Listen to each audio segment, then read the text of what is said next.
1월 10일 월요일 저녁입니다. 오늘 하루도 정말 수고 많으셨습니다. 날마다 새로운 퇴근길 시사 맛집 신장식의 신장개업, 오늘도 문 활짝 열었습니다. 저는 주인장 신장식입니다. 주말 정치권은 멸공 논쟁으로 뜨거웠습니다. 신세계 정용진 부화장에서 시작된 멸콩 논쟁. 박영선 더불어민주당 선대위 디지털 대전환 위원장은 어떻게 생각하고 계시는지 잠시 후에 직접 연결해서 이야기 나눠보도록 하겠습니다. 평생을 민주화 운동에 헌신하신 배은심 여사가 유명을 달리하셨습니다. 고 이한열 열사의 어머니이자 민주화 운동가로서의 삶, 어떤 의미를 가지고 있는지 한동건 이한열 기념사업회 이사장에게 직접 들어보겠습니다. 신장식의 신장기업 대선 집중기획, 이번 주는 외교 안보 통일 정책에 대해 알아보겠습니다. 오늘은 민주당 선대위에서 평화번영위원회 위원장을 맡으신 이종석 전 통일부 장관 모시고 이야기 나눠보겠습니다.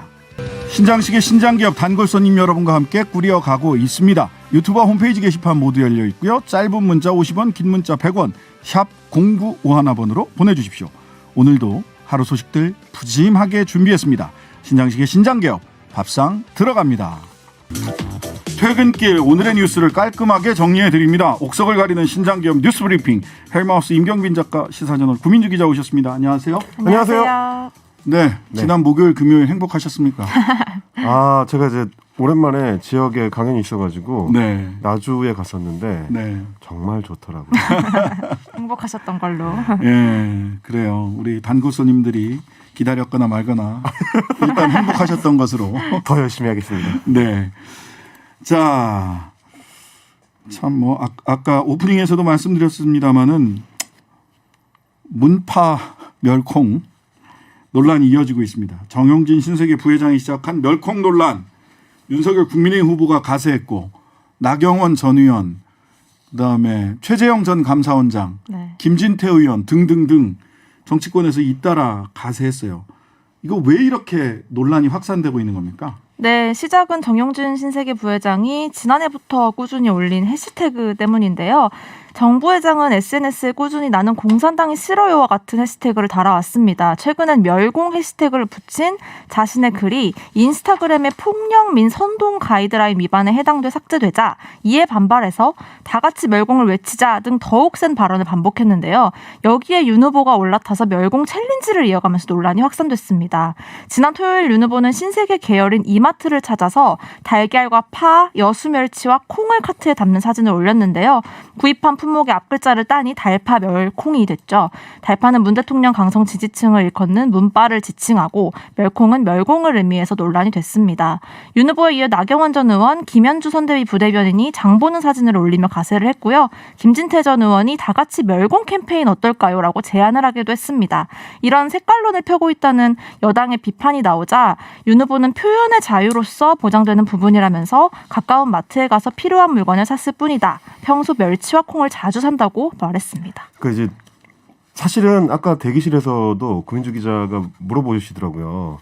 멸공이라는 단어를 본인은 이제 생전 처음 들어가지고. 아, 그러세요? 그러니까 무슨 뜻인지 잘 아는데 대선 전국에서 이렇게 전면적으로 드러난 거는 제가 기억하는 대선에서는 사실 이제 없었다. 공적으로 네. 이 단어가 뭐 등장하기로는 정말 그야말로 이제 몇십 년 된 것 같습니다. 이제 워낙에 공산주의하고 자본주의의 싸움이 첨예할 때 같으면 냉전 시절 같으면 이제 나올 수 있는 단어지만 지금 체제 경제 끝난 지가 벌써 한 30년 되지 않았습니까? 네. 등장하기도 좀 민망한 일인데 지금 지적해 주신 부분에서도 사실은 이제 국민들 입장에서 굉장히 좀 벙찌게 이 논란을 지켜볼 수밖에 없는 게 시대착오적인 건 둘째치고 사실관계가 좀 엉망진창으로 뒤엉켜 있어요. 네. 사실 이제 정용진 부회장이 멸공이라는 이 해시태그 뭐 자기 일종의 놀이를 지난해부터 이어왔던 거는 명백하게 중국과 시진핑 체제를 향해서 해왔었던 얘기들이거든요.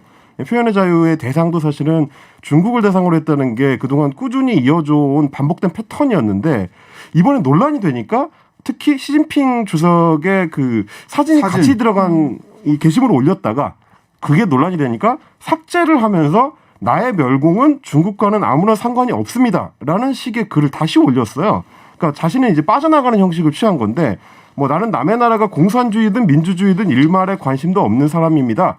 이렇게 올린 걸 보면 저는 이걸 보면서 그 중국에서 연예인들이 표현의 자유 문제가 논란이 될 때마다 항상 나오는 웨이보에 올리는 중국 연예인들의 사과문 같다.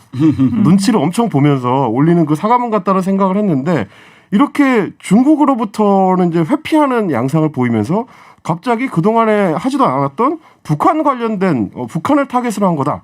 이런 변명을 내놓은 게 사실은 좀 비겁한 행태였다고 보이는 거고요. 이게 왜 그러냐면 체제경제 끝났다고 말씀을 드렸는데 지난해 북한의 GDP가 한 30조 원 정도밖에 안 됩니다. 근데 신세계 그룹의 하나 매출이 29조예요. 그러니까 우리가 뭐 북한이 무서워가지고 공산주의 멸공을 외칠 수 없는 사회도 아니고 지금도 뭐 누가 이야기한다고 해서 잡아가는 것도 아니지 않습니까? 그러니까 좀 엉뚱하게 그 북한을 걸어서 문제 제기를 하고 있을 뿐이지 실제로는 반중 정서를 자극하고 있는 태도가 있었던 거고 사실은 지금 제1야당이나 윤석열 후보도 그 반중 정서에 올라타서 문재인 정부가 중국을 향해서 제대로 목소리를 내지 못하고 있다라는 이 공격을 하기 위한 목적이 깔려 있었기 때문인 거지 이 변명을 하더라도 좀 정확하게 해야 된다. 하다못해 윤석열 후보도 항상 평소에 사던 걸 마트에 샀다라고 이야기하기에는 국물 요리를 하기 위해서 샀다고 하는 거 잔멸치를 샀단 말이에요. 네. 그것도 앞뒤가 안 맞아요. 국물 요리를 하려면 사셔야죠. 국물 멸치 사셔야죠. 큰 멸치. 디포리를 사거나. 그러니까요. 그렇네요. 메시지도 굉장히 혼란스러워요. 그렇게 얘기를 해놓고 그 뒤에 기자가 재차 질문을 하니까 누구나 의사표현의 자유를 가져야 된다. 그러면 결국은 앞에 멸치와 콩을 산 게 정치적 의사표현을 했다는 얘기 아닙니까? 그렇죠. 그냥 쇼핑을 했다는 게 아니고 그러니까 앞에 했던 얘기랑 뒤에 했던 얘기도 맞지 않는 이런 좀 혼란스러운 상황을 자꾸 국민들한테 보여주는 게 이게 이제 선거 캠페인으로서 의미가 있는 건지 좀 회의가 좀 듭니다. 그리고요. 서초동 아크로비스타에서 가까운 대형 마트는요. 홈플러스하고 롯데마트입니다. 이수점에 굳이 갔죠. 동작구 이수점에 가서 이마트까지 가셨으면 그건 다 정치적 계산이 있는 거죠. 아니 AI 윤석열을 이용해서도 사실 그 달파 문콩을 명확하게 메시지를 발신을 해놓고 나중에 가서는 늘 먹던 거를 샀을 뿐이다라고 이야기하면 이전에 지난해에 있었던 개사과 논란하고 똑같은 양상이거든요. 그냥 개한테 사과를 주는 사진을 찍었을 뿐입니다라고 변명하는 것과 비슷하다. 자, 근데 이게 뭐 정용진 부회장도 처음에는 시진핑 그랬다가 다는 북한 했다가 표현의 자유 얘기했다가 오너리스크 얘기는 오늘 7% 가까이 떨어졌잖아요. 네. 신세계 한때, 주식이 예, 8%까지 떨어졌어요. 오너리스크 얘기를 하니까 북한이 그 오너들에게는 리스크다. 그러니까 계속 말장난하고 네. 있어요. 네, 맞습니다. 진지하게 국민들이 또는 소액주주들이 얼마나 그거 위험스럽게 그 쳐다보고 있어요. 본인은 일론 머스크가 아니세요. 그렇습니다. 이마트 경영 실적도 썩 좋지 않던데 일론 머스크 놀이 관종놀이 그만하시고 경영에 집중하시는 게 좋지 않을까라는 소액주주의 간절한 바람을 제가 대신 전달해드립니다. 그러니까 민주당에서도 그 우려의 목소리가 나오죠. 중국과 사업하고 있는 우리 기업과 종사자들도 좀 생각을 해줘야 한다고 일침을 하기도 했습니다. 그 사실 애초에 그 신세계그룹 자체가 거의 대부분의 사업을 내수기업 중심으로 하고 있습니다. 그런데 이렇게 국민의 한쪽 편을 적으로 삼을 수도 있는 메시지를 이 오너가 계속 발신하는 게 사업에 과연 도움이 될지 네, 거기서 일하는 노동자들은 어떻게 해야 되는 건지 그러지 않아도 지금 뭐 인터넷 커뮤니티나 이런 데서 그 가장 이익이 많이 나는 이마트 그룹 내에 어떤 브랜드 관련해서 먹지 말자, 뭐 가지 말자 이런 얘기도 막 다녀요. 돌아다니고 있어요. 그러니까 경영에 집중해 주세요. 앨런 머스크 관종놀이 그만하시고 용진이 형 아니 경영에 집중해 주세요라고 소액 주주들이 그렇게 얘기하고 있습니다. 그리고 애초에 인스타그램에서 삭제가 될 때도 시스템 오류로 그 인스타그램이 AI를 돌려가지고 게시물을 검열하기 때문에 잘못 삭제되는 경우는 굉장히 많아요. 따지려면 사실은 마크 주커버그한테 따져야 되거든요. 네. 아무 상관이 없는 얘기예요. 자, 그 이준석 대표 그다음에 원희룡 선대본부장 전부 다 이거 적절치 않다 약간 발을 빼는 모습이에요. 네, 이준석 대표는 후보가 익살스럽게 풀어낸 것을 주변에서 챌린지로 오히려 심각하게 받은 것은 과했다면서 윤석열 후보는 잘못이 없는데 나경원, 최재형, 김진태 이런 사람이 잘못이다. 이렇게 자꾸 얘기한 이제 거네요. 심각하게 받고 있다, 과했다라면서 이념적으로 관심받는 상황은 만들지 않았으면 좋겠다고 경계를 했고요. 원희룡 선대본부 정책본부장도 오늘 라디오에서 이 장보는 결정 윤 후보 혼자 한 거냐라는 질문에 후보가 달파 멸콩 의미를 알지 못할 텐데 아마 젊은 청년 보좌역들의 아이디어를 줬을 가능성이 있다라며 자신은 썩 동의하지 않는다고 말했습니다. 청년 보좌역들 갑자기 그 생각 나지 않으세요? 네. 그때 그 이렇게 뭐 곧버스 얘기부터 시작해서 청년들이 네. 예, 그때 당시 자유한국당이었나요? 예, 민주통합당이었나요? 예. 그 사실 민주통합당이래 미래통합당. 미래통합당. 예. 오늘 네. 이제 원희룡 그 본부장의 뉴스공장 인터뷰가 저는 굉장히 좀 상징적이라고 봤는데 이게 이제 이 한 건만의 문제가 아니라 지난 주말에 소위 이제 윤석열 후보와 이준석 대표의 재봉합 이후에 노정되고 있는 선거 캠페인의 효율성 문제, 적합성 문제가 이제 연속적으로 좀 터져 나오는 와중에는 이 선대위 내부에서 이게 지금 교통 정리가 되고 있는 건가 하는 의문입니다. 네. 오늘 이제 원희룡 본부장도 뭐라고 했냐면 자신도 그 이제 여성가족부 해체 같은 7글자를 페이스북에 올려서 공약 발표를 하는 걸 보고 놀랐다는 거죠. 그렇죠. 본인이 정책본부장인데 그 사실을 일단 몰랐을 뿐더러 이게 뭐지? 새로운 방식인가? 칠원절구인가? 이렇게 얘기를 했을 정도로 정책본부장이 모르는 상태로 정책 발표를 공식 채널에서 한다라는 것 자체가 지금 선대위 내에 좀 심각한 어떤 의사소통의 오류가 있는 거 아닌가. 뭔가 좀 패싱이 복합 다단하게 벌어지고 있는 거 아닌가라는 걱정스러운 시선을 살 수밖에 없는 상황인 것 같습니다. 네. 그러니까 아까 여성가족부 폐지부터 시작해서 SNS의 칠원절구, 성범죄 처벌 강화, 무고죄 처벌 강화, 여성가족부 폐지, 병사봉급 월 200만 원. 이 2대 남들을 향한 간결한 메시지 공약 발표 이렇게 보여요. 네, 오늘은 특히 병사봉급 월 200만 원 지급을 내놓았죠. 네. 이 부분은 2030 특히 20대 남성층을 다시 결집하기 위한 공약으로 보이는데요. 우선 민주당은 이 공약에 대해서 공식적으로 환영한다는 메시지를 냈습니다. 그도 그럴 것이 앞서 이재명 후보도 2027년까지 병사월급 200만 원 시대를 열겠다고 약속한 바가 있었기 때문인데요. 반면 윤 후보의 이 공약에 제동을 건 사람은 홍준표 국민의힘 의원이었습니다. 청년의 꿈 플랫폼을 통해서 한마디로 이 공약은 헛소리라고 비판을 했고요. 안철수 국민의당 후보도 병사봉급을 200만 원으로 주면 도대체 부사관과 장교월급은 어떻게 할 것이냐 이 부분도 답하라 라고 말했습니다. 왜냐하면 부사관 그 하사의 첫 초임이 200만 원이 안 안 되는 됩니다. 거거든요. 네. 예. 사실 장교 초임도 200만 원이 안 됩니다. 아. 제가 받아봐서 아는데 아, 장교 초임도 200만 원이 그건 안 됩니다. 옛날 아니에요? 요즘은 좀 넘지 않았을까? 10년 지났으니까 올라갔을 예. 수도 있겠네요. 최저임금 수준이거든요. 200만 원이면. 네. 자, 주 120시간 발언으로 논란이 됐던 윤 후보 오늘도 정부 주 52시간제 52시간제라고 얘기하는 것도 좀 그런데 이건 초과해서 한 네. 주에 가장 많이 일할 수 있는 게 52시간이에요. 원래는 48시간이고요. 네. 여기에 대해 또 비판적 입장을 냈는데 그 논거가 나 중앙지검에 있을 때 보니까 공무원들이 싫어하더라 뭐 이런 거였어요. 네, 오늘 남동공단을 찾아서 그렇게 말했고요. 근로시간 유연화를 강조하면서 이런 말을 했고요. 또 민주노총이 지배하고 있는 대기업 노조 영향 하에서 52시간제가 이뤄지다 보니까 중소기업은 노사 간 별도 합의를 할 수 없는 상태라면서 노총을 비판하기도 했습니다. 지금 이제 공약 발표의 형식이 저는 제가 봤을 때 좀 제일 큰 문제인데 내용도 좀 전에 지적해 주신 것처럼 52시간제 관련도 지난해에 굉장히 홍역을 여러 차례 치렀었기 때문에 좀 네. 다듬어졌어야 되는데 오늘 좀 같은 패턴의 이야기를 또 했습니다. 그리고 이제 병사 월급 200만 원 같은 경우도 이게 무슨 내용인지를 알려줘야 정책 토론이 가능한데 그냥 페이스북에 그 단어만 툭 던져놓고 논란이 일어나기를 기다리는 방식의 지금 캠페인을 취하고 있는데 그래서 아마 뭐 선대위 내부에서는 우리가 뭔가 이 주도를 하고 있다라고 착각을 하고 있을 수도 있지만 그런 형식으로 지금 벌어지는 것들이 아닙니다. 이제 대선 토론이라는 거는 5년에 한 번씩 우리가 한국 사회에서 발생하고 있는 여러 복합 다단한 문제들을 테이블 위에 올려놓고 그 정책적 대안을 어떻게 찾아나가야 될지를 건전한 토론을 통해서 그 방향을 맞춰가는 과정이거든요. 네. 그런데 이렇게 한두 마디씩 아이디어 내듯이 반짝반짝하는 무슨 이준석 대리님이 전체 회의에서 아이디어 내듯이 툭툭 던지고 한번 맞춰보세요. 이런 식의 캠페인을 벌이는 거는 유권자들한테 대해서 이제 예의도 아닐 뿐더러 다른 대선 후보들도 제대로 이 논의에 참여하기가 어려워지는 이런 형식을 보여주고 있습니다. 실제로 대선 후보 자신인 윤석열 후보한테 질문하면 제대로 된 답변을 얻지 못하는 경우가 많기 때문에 더 그렇거든요. 네, 그러니까 그렇습니다. 좀 이제 형식을 좀 다듬을 필요가 있다. 이제 그런 생각이 좀 듭니다. 네, 어쨌든 뭐 툭툭 던지는 그런 형식을 지금까지 취해왔고요. 앞으로도 그럴지는 좀 지켜봐야 될 것 같고요.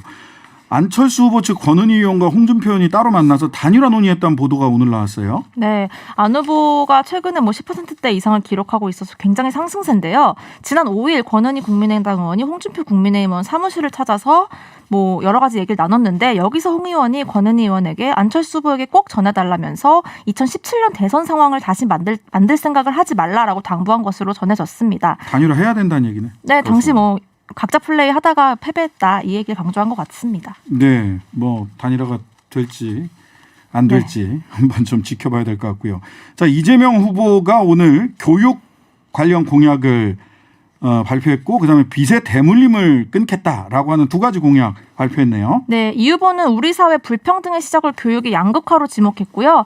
8가지 공약을 발표했는데요. 주요 내용 간단히 살펴보면 초등학생 오후 3시 동시 학교제, 그리고 저녁 7시까지 방과 후 돌봄 시간 연장을 했고요. 교육판 넷플릭스로 지칭되는 온라인 교육 플랫폼을 구축해 기본 학력을 높이겠다고도 했습니다. 특히 수능에서 사교육 의존도가 높은 초고난도 문항 출제를 없애고 수시 선발 비율이 높은 대학은 정시 수시 비율을 조정하겠다고도 밝혔습니다. 특히 이 후보는 오늘 새로운 소확행 공약으로 미성년자 자녀에게 부모 빚이 상속되는 빚의 대물림을 막기 위해 민법을 고치겠다고도 했습니다. 이 부분은 조금 주목해 볼 필요가 있는데요. 대법원에서 발표한 바에 따르면 2016년부터 2021년 3월까지 그러니까 법률적으로 대응할 능력이 부족해서 부모 빚을 떠안게 되는 경우 그래서 개인 파산을 신청한 미성년자가 80여 명 정도에 이른다고 합니다. 이 부분에 대해서는 좀 공론화를 할 필요가 있지 않나 그런 생각이 좀 듭니다. 네, 법으로 정돈을 할 건지 아니면은 법률 서비스에 조금 더 가까이 다가갈 수 있게 할 건지 이런 거는 뭐 조금 논의가 필요해 보이는데요. 일단 법을 바꾸는 방식으로 선택을 하셨네요. 네. 자, 대장동 사건 첫 정식 재판이 오늘 있었어요. 네, 오늘 오전 10시부터 2시간가량 진행이 됐는데요. 유동규 본부장, 김만배 씨, 남욱 변호사, 정민용 변호사, 정영학 회계사까지 모두 출석을 했습니다. 특히 그 공판 자리에서 김만배 씨 측은 자신의 배임 혐의를 부인하면서 당시 성남시장이던 이재명이 안정적 사업을 위해 지시했던 방침을 따른 것이라고 진술한 것으로 알려졌습니다. 정민용 변호사 역시 공소 사실을 모두 부인한다면서 대장동은 이 사안이 나오기 전까지는 제게 대단히 자랑스러운 업적이었다며 그것이 변질돼 슬프다고 밝혔습니다. 네. 다만 이제 민주당 선대위에서 이제 반박한 거는 이렇습니다. 김만배의 변호인이 사용했다고 하는 표현, 이거가 이제 사실관계 잘못됐다고 이제 반박을 하면서 성남시장의 사적 지시가 아니고 성남시의 당시 공식 방침이었고 이걸 이제 공시를 통해서 공표된 내용이다 이렇게 밝혔습니다. 네. 공소 사실을 다 부인한 거예요. 근데 이제 유일하게 공소 사실을 다 인정한 사람이 있죠. 정영학 회계사. 자, 정영학 회계사는 녹취록을 제출을 해서 이 사건의 발단을 만든 사람이에요. 그러니까 불구속 기소됐습니다. 이 사람은 구속되지 않았어요. 그다음에 아예 기소조차 안 된 사람도 한 명 있습니다. 이성문 씨입니다. 화천대유 대표 공동대표인가요? 부대표인가 했던 양반인데 이분과 지금 정영학 회계사가 한 배를 타고 있고요. 나머지 남욱 김만배 등이 한 배를 타고 있어요. 그래서 서로 의견이 대립돼 있고 이 이해관계의 대립이 현재 재판장에서 법정에서 드러나고 있는 것이다. 어떤 사람은 아예 기소조차 안 됐다라는 점까지 같이 보셔야 될 것 같습니다. 자, 도이치모터스 주가 조작 의혹 김건희 씨에 대해서 출석을 요구하고 일정을 조율하는 중이다. 이런 얘기가 나왔는데요. 자, 권오수 회장을 비롯해서 주가 조작 선수들이 전부 공소가 제기됐습니다. 네. 그리고 이미 지금 재판이 진행 중인 상태라서 이제 그 사실 재판에 기소되는 과정에서도 김건희 씨의 이름이 이제 공소장에 안 들어갔습니다. 네. 그러다 보니까 이번 소환 조사가 결국은 이제 검찰이 일종의 이제 창고 면피성으로 대방출. 네. 창고 대방출로 결국 이제 불기소하기 위한 과정 아니냐라는 의혹이 지금 제기되고 있는 상태입니다. 이미 다른 사람들이 권오수 등이 공소가 제기되어 있어서 재판이 진행되고 있다는 점, 그리고 추석 무렵 소환이 되냐 안 되냐 했는데 내일 모레 설이에요. 시기 이런 측면에서 그런 의혹을 검찰이 받고 있다. 검찰은 그 국민적 의혹에 대해서 어떻게 답변을 할지 조금 지켜봐야 될 것 같습니다. 김건희 씨는 또 지난해 말에 안양대에 직접 전화 걸어서 제가 재임용 당시 서류를 또 냈었나요? 라고 물어봤다고 하네요. 공소시효 때문에 물어봤겠죠. 자, 지금까지 헬마우스 임경빈 작가, 시사저널 구민주 기자였습니다. 감사합니다. 감사합니다. 신세계그룹 정용진 부회장이 쏘아올린 멸공 챌린지가 정치권으로 옮겨붙었습니다. 윤석열, 나경원, 최재형까지 이마트로 달려가서 장을 본 뒤 달걀, 파, 멸치와 콩을 산 인증샷을 줄줄이 올렸는데요. 21세기에 때 아닌 멸콩 논쟁. 국민의힘도 조금 부담스러웠는지 선대위 차원에서는 선을 긋기는 했습니다. 이 관련해서 더불어민주당 박영선 선대위 디지털 대전환 위원장님 연결해서 이야기 들어보겠습니다. 안녕하세요, 위원장님. 네, 안녕하십니까. 네네. 아유, 오랜만에 이렇게 목소리 예. 들으니까 무척 좋습니다. 네, 반갑습니다. 예. 이 말씀을 먼저 여쭙지 않을 수가 없어서 소위 멸콩 챌린지요. 네, 이 행태와 내용 두 가지 면으로 하나 좀 나눠서 여쭤봐야 될 것 같은데 네, 이게 누가 봐도 소위 달파 멸콩, 문파 멸콩 이렇게 보이는데 이 지금 이 혐오와 이런 걸 좀 조장한 증오를 좀 조장하는 내용 자체가 그런 거 아니냐 이런 해석도 있습니다. 저는 구구 세력의 완장이 다시 등장했다. 네, 이렇게 보고 있고요. 네네, 색깔론을 다시 들고 나온 것이죠. 네네, 그리고 오늘 아침에 이상돈 교수님인가요? 네네, 그분은 이렇게 평가를 하셨더라고요. 네, 그 멸콩 논쟁에 뛰어든 국민의힘 사람들이 네. 과연 총이라도 들어봤냐. 이 말은 군대에 다녀왔냐. 이 이야기이신 것 같아요. 네네, 그런데 저는 이것을 멸콩 그늘이라고 제가 해시태그를 만들었습니다. 네, 왜냐하면 이 논쟁으로 인해서 결국은 소상공인과 자영업자의 그 마음에 상처를 주게 되는 것이거든요. 네네. 그 부분 바로 말씀 좀 해주시죠. 오늘 페이스북 보니까 네. 코로나로 가뜩이나 힘든 소상공인 자영업자의 마음은 생각해봤을까라고 말씀을 네. 하셨어요. 이걸 네. 지켜보는 소상공인 자영업자의 마음은 어떤 겁니까? 아니 세상에 대통령 후보라는 상징성이 있는데 네, 대통령 후보가 대기업 그것도 특정 대기업에 가서 장을 보는 장면은 네, 굉장히 저는 신중해야 된다. 네. 가지 말란 뜻이 아니고요. 네, 신중해야 된다고 생각하고요. 뭐 그 여파인지는 모르겠습니다만은 오늘 보도를 보면 뭐 불매 운동이 일어나고 있다. 그리고 신세계 주가가 7% 빠졌다. 네. 뭐 이런 기사도 제가 조금 전에 봤습니다. 네. 그러니까 용진이 형 우리한테 왜 이래? 뭐 이런 그렇습니다. 네. 얘기가. 그러니까 지금 사실은 소상공인 자영업자들은 거의 피를 토하는 심정으로 네네. 문을 닫거나 아니면 뭐 굉장히 힘들어 하시지 않습니까? 네, 그러니까 이럴 때에 어려울 때일수록 소상공인과 자영업자들을 좀 먼저 챙겨보자. 네, 그리고 버틸 수 있는 사람들은 조금 우리가 함께 마음을 나누자. 네, 이런 뜻이 담겨 있었던 것입니다. 저의 페이스북에는. 네, 네. 네. 근데 이제 이 부분에 대해서 윤석열 후보는 처음에는 제가 국수를 좋아해서 육수 내려고 했다 이렇게 얘기를 했다가 또 오늘은 보니까 표현의 자유와 관련돼서 정용진 부회장을 응원하고자 했던 거다라고 이렇게 그 해명을 조금 바꿨어요. 이 해명은 어떻게 보십니까?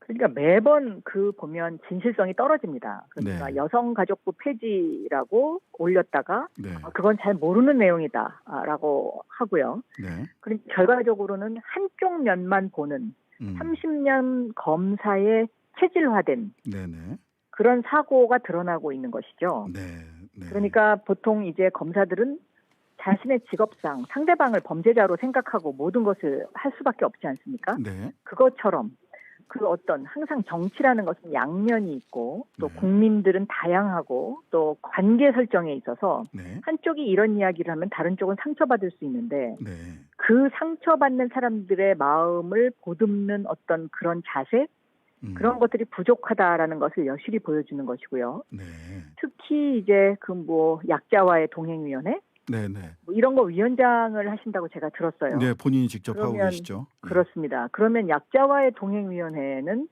아직도 유효한 것인지 네. 저는 그런 질문을 하고 싶습니다. 네. 그 소상공인 자영업자 마음 생각해봤을까라는 페이스북에 대해서 이준석 대표가 바로 네. 또 글을 써서 올렸어요. 멸치랑 네. 콩 조금 샀다고 억지 흉보는 게 말이 되나? 라고 얘기를 하면서 말하자면 흔히 이제 요즘 20, 30대 말로 억지로 깐 거 아니냐? 네. 라고 하는 취지의 글을 올렸고 그러면서 박영선 전 장관님은 신세계 이마트랑 본인 치적 사업으로 콜라보까지 하셨으면서 네. 이렇게 얘기를 했어요. 요 네. 부분은 어떻습니까? 그러니까 이런 것을 억지 흉이라고 생각하는 그 사고방식 자체가 네. 늘 한쪽 면만을 생각하는 거죠. 네. 그리고 그 신세계와 제가 자상한 기업을 맺었었는데요. 네, 그랬죠. 이 자상한 기업은 자발적 상생 기업의 약자입니다. 네네. 그래서 신세계가 소상공인과 자영업자의 마음을 생각해서 네. 좀 더 콜라보를 했으면 좋겠다. 네. 그리고 신세계가 운영하는 그러한 매장에 네. 소상공인 자영업자의 그런 어떤 그 룸을 만들어줬으면 좋겠다. 네네. 이런 의미의 자상한 기업이었거든요. 네. 그러니까 제가 중소벤처기업부 장관 할 때 했던 일을 칭찬해 줘서 대단히 감사하게 생각합니다. 네네. 지금 사실 뭐 우리 장관님께서 페이스북에 쓴 거는 신세계 이마트를 비판했다기보다는 거기에 가서 달파 멸콩을 사셨던 분들에 대한 정치 행태에 대한 비판으로 보이는데, 예. 그러니까 순간적으로 네. 이 국면 전환이 지금 필요한 시점 아닙니까? 국민의 네네. 힘이. 그러니까 그런 국면 전환용 카드가 좋다. 그리고 아마 아무 생각 없이 또 갔을 겁니다. 네. 그런데 가서 한 행동이 결과적으로는 그렇게 소상공인과 자영업자들의 상처로 남게 된 것이죠. 예, 하나의 행동이 다른 측면에서 어떻게 평가받을 것이냐에 대해서 검사 출신이라서 잘 고려가 안 된다. 이런 취지로 네. 보이고요. 그러니까 국민을 보듬는 자세? 네. 그런 것들은 이제 볼 수가 없는데 네. 사실 대한민국의 대통령은 이런 어떤 그 국민을 보듬는 그러한 것이 저는 굉장히 필요하다라고 생각하고 있습니다. 네네. 자, 디지털 대전환 위원회 위원장 그 이재명 선본에서 선대위에서 맡고 계시잖아요. 네. 일단 디지털 대전환 위원회는 뭐 하는 곳입니까? 디지털 대전환위원회는요, 지난 100년간의 아날로그 시대에서 앞으로 미래 100년을 향한 그 디지털 대전환으로 옮겨가는 것이고요. 네네. 결국 이제 아날로그 시대에는 한국 영토 한반도에 머물렀지만 디지털 대전환 시대에는 상상의 어떤 영토, 그러니까 나라의 크기가 디지털의 크기다라는 네. 그런 개념으로 젊은이들이여 디지털 영토를 점령하라. 이것이 저희의 컨셉입니다. 네네. 그래서 이제 내일 정책 정책으로 발표하신다고요? 발표식을 합니다. 네. 네네. 내일 발표하시게 될 내용을 조금 미리 좀 알려주실 수 있으실까요? 네, 내일 오후 2시에 중기중앙회 지하 1층에서 하는데요. 네. 내용은 두 가지입니다. 크게. 이재명의 메타 정부란 무엇인가에 대한 메타 정부 선포식이 있고요. 그다음에 두 번째는 이재명의 인재 양성, 100만 인재 양성 방법에 대한 그런 발표가 있습니다. 그러니까 100만 디지털 인재 뭐 양성 그렇습니다. 계획인가요? 네, 100만 디지털 인재 양성 계획입니다. 네. 메타 정부 이게 어떤 정부입니까? 그 윤석열 후보는 구글 정부 얘기를 하셨었는데 이재명 후보는 메타 정부네요. 그건 아마 구글 정부는 학습을 잘못하셨기 때문에 네. 잘못 던진 네. 말일 겁니다. 왜냐하면 구글 정부가 되면 우리나라 디지털 주권은 다 미국으로 넘어가니까요. 네네. 이 메타 정부는 지금까지 김대중 대통령 시절에 IT 인프라를 깔아서 그때부터 이제 인터넷 IT 강국이 되지 않았습니까? 네. 그리고 노무현 정부 시절에는 전자정부 2.0이 구현이 됐고요. 네. 이명박 박근혜 정부 시절에는 거꾸로 정책을 폈기 때문에 이 부분에 발전이 거의 없었습니다. 네. 그리고 문재인 정부 시절에 전자정부 3.0을 구현하는 디지털 정부를 운영을 지금 현재 하고 있고요. 네네. 이재명 정부의 메타 정부는 전자정부 4.0 메타 정부입니다. 네. 실제로 메타버스에서 네. 화상으로 얼굴을 직접 마주보면서 국민과 대화할 수 있고 네. 또 우리가 동사무소에 가서 주민등록 등본을 띈다 네. 했을 때 직접 가지 않고 그 주민등록 등본을 떼어주는 직원과 직접 화상으로 대화할 수 있는 그러한 메타 정부인데요. 네. 이것이 내일 정책 1호 발표장에서 실질적으로 구현이 됩니다. 아, 예. 실제 구현을 해서 보여주시는 거군요. 네, 최초로 아마 이것이 아마 이런 형태의 행사는 처음일 겁니다. 네. 네. 자, 기대를 해보고요. 자, 윤 후보는 이틀 전에 또 우리 박 전 장관님께서 여성이시기도 하니까 여쭤보는데 여성가족부 폐지 7글자를 올렸어요. 그리고 네. 뭐 구체적인 것에 대해서 더는 생각해 봐야 될 문제다. 이렇게 얘기를 했는데 이거 어떻게 보십니까? 여성가족부 폐지에 대해서 아마 이 그 주장에 당시에 대해서. 순간적으로 그것을 올렸을 때는요. 네네. 20대 표심을 그 남성 표심을 끌고 와야 되겠다. 네. 라는 아마 그 생각에서 그걸 올렸을 겁니다. 네네. 그러니까 이거야말로 여성과 남성을 갈라치기 하는 정책이지요. 네. 그런데 이제 이게 좀 역풍이 불고 있지 않습니까? 네. 그러니까 이제 또 생각해봐야 되겠다라고 태도를 바꿨는데요. 네. 저는 뭐 여성가족부가 이 가족이라는 의미가 계속해서 변해가고 있기 때문에 그렇죠. 어떤 변화를 추구해야 된다고는 생각합니다. 네. 그러나 이것을 어떤 20대 남성과 20대 여성을 갈라치기 하기 위해서 활용하는 정책으로는 옳지 못하다 이렇게 생각하고 있습니다. 옳지 못하다. 네. 자, 최근 안철수 국민의당 후보 지지율이 상승세에 있는데 이전에 안철수 후보의 리더십에 대해서 굉장히 사실은 우리 박 전 장관님께서 박한 평가를 하셨었어요. 이 사람이 대통령감인가에 대한 의문이 그것이다. 큰 조직을 이끌고 갈 수 있는 리더십을 느끼지 못했다. 이전에 같이 활동을 했을 때 같은 정당 안에서. 네. 안철수 후보의 리더십 지금도 이렇게 좀 박하게 평가를 하고 계시는 건가요? 저는 실제로 일을 해본 사람입니다. 네네. 그 당시에 당대표셨고요. 저는 원내대표였죠. 그러셨죠. 예. 그런데 어떤 전문적인 분야를 제외한 다른 분야에 대해서는 결정을 못 하시더라고요. 그래서 결국 나중에 사표를 내고 떠나셨습니다. 네. 그러니까 큰 조직을 끌고 갈 그러한 과연 리더십이 있느냐. 대한민국을 맡길 수가 있을까. 그런 네. 생각을 합니다. 네. 네. 양쪽으로부터 단일화와 관련된 양당으로부터 얘기가 나오고 있습니다. 그 송영길 대표께서 이재명 후보와의 단일화 관련해서도 뭐 전과 다른 태도를 보이셨었고 또 국민의힘 내부에서도 단일화 내지는 공동정부론까지 보수 언론에서는 나오고 있는데 안철수 후보와의 단일화 여야 간에 어떻게 전개될까요? 저는 이런 단일화 국면이요. 네. 이렇게 도박판처럼 흘러가는 것. 이것은 저는 옳지 못한 거 아닌가. 그리고 네. 결국은 또 뽑아놓고 후회하게 됩니다. 네네. 왜냐하면 대통령이라는 자리는 대한민국의 미래를 결정해야 되는 게 매우 묵직하고 중요한 자리인데 네. 이렇게 단일화를 통해서 지속적으로 계속해서 이런 국면을 끌고 가는 것이 맞나 하는 생각이 들고요. 네. 특히 이제 안철수 후보는 지난 10년 동안 보여준 새 정치가 단일화용 불쏘시개였습니다. 네.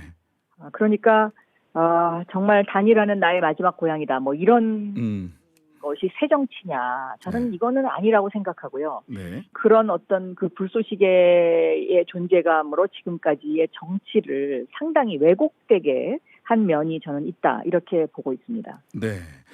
자, 이재명 후보 지지율이 다자 대결에서 1위로 나오고 있긴 합니다만 30% 후반 박스권에 갇혔다라는 평가도 있습니다. 이 박스권 탈출을 할 수 있는 묘수가 있는가요? 오늘 아마 처음으로 리얼미터에서 40%를 뚫었을 겁니다. 네네. 그만큼 이재명 후보에게는 지금 상승세지만 국민들께서 관망하고 계시는 거고요. 네. 또 후보 입장에서는 다지기를 하는 시간이다 이렇게 보여지고 있어요. 네네. 그러니까 새가 비바람이 부는 날을 일부러 골라서 둥지를 짚는 것처럼 네. 저는 민주당이 좀 더 낮은 자세로 그리고 이재명 후보가 좀 더 국민들에게 공감할 수 있도록 그 진심이 전달될 수 있도록 그렇게 다가가야 된다라고 생각하고 있습니다. 네. 관련해서 아까 이상돈 전 의원 말씀을 하셔서 그런데 이상돈 전 의원 얘기는 소확행 공약 이런 네. 걸로는 확실하게 대통령 후보로서의 존재감을 분명하게 갖지 못한다. 지금 이번 대선이 너무 큰 아젠다가 실종된 거 아니냐 이런 네. 이야기도 하시는데 이런 평가에 대해서는 어떻게 생각하시나요? 충분히 그런 평가를 하실 수 있습니다. 네네. 그래서 후보님께서 음. 내일 오전 10시에는 이재명의 신경제, 네네. 거시경제 발표가 있고요. 네. 그리고 오후에는 새로운 미래를 향한 디지털 대전환위원회 이재명의 메타 정부 선포식과 네. 함께 디지털 인재 100만 명 양성론이 발표가 되죠. 네. 그리고 12일에는 이재명의 산업공약이 발표가 됩니다. 굵직한 아젠다들이 이제 나온다 이렇게 기대를 해보겠습니다. 네. 자, 마지막으로 한 가지만 더 여쭙겠습니다. 박영선 전 장관님 올해 종로 출마한다, 서울시장 다시 출마한다 예측들이 많습니다. 본인의 정치적 진로와 관련돼서 어떤 고민하고 계신지 말씀해 주실 수 있으실까요? 저는 그 디박으로 불리기를 바랍니다. 그러니까 디지털 박영선. 네네. 그래서 제가 지금 맡은 소임은요. 네. 디지털 시대의 이재명. 네. 그러니까 디지털 코리아를 완성시켜 드리는 것이 저의 소명이다. 이렇게 생각하고 있습니다. 네, 알겠습니다. 지금까지 박영선 더불어민주당 선대위 디지털 대전환위원장님이었습니다. 오늘 말씀 감사합니다. 네, 감사합니다. 잠시 전 박영선 전 장관께서 인용하신 리얼미터 조사는요. 오마이뉴스 의뢰로 2일에서 7일까지 전국 성인 남녀 3,042명을 대상으로 한 조사였고요. 자세한 내용은 중앙선거 여론조사 심의위원회 홈페이지를 참조하시면 되겠습니다. 꿈이 한번 봤으면 좋겠다. 오늘 중에 한번 봐보면 좋겠다. 뭐 이런 것 그게 안 돼요. 그 마음으로 안 되는 것 같네. 그래서 너는 잊어버렸냐? 나는 한시도 안 잊었는데 너는 잊어버렸냐? 뭐 이렇게 물어보기도 하고 사진 쳐다보면서 물어봐요. 평등을 외치다 죽었거든요. 우리 이한열이. 세상 사람들이 그 평등이라는 것은 모두 같이 어울려서 사는 거 평등 아닙니까? 그런 세상 좋아하겠다. 배은심 어머님 목소리 들었습니다. 1987년 민주화 운동의 도화선이 되었던 고 이한년 열사의 어머니시자 87년 이후 평생을 민주화 운동가로 사셨던 배은심 여사께서 어제 지병이 악화돼서 향년 82세의 나이로 별세하셨습니다. 이한열 기념사업회 한동건 이사장님 연결해서 이야기 나눠보겠습니다. 안녕하세요, 이사장님. 예, 안녕하세요. 네. 지금 장례 일정이 진행되고 있죠. 내일이 발인이라고 하고요. 네, 지금 광주 장례식장에 있습니다. 네네네. 예. 지금 빈소가 광주하고 서울 두 군데 다 마련돼 있죠. 예, 메인은 여기 광주 조선대병원 장례식장에 마련돼 있고요. 네. 그리고 서울에는 우리 이한열 여사가 이제 연세대 학생이었으니까 네.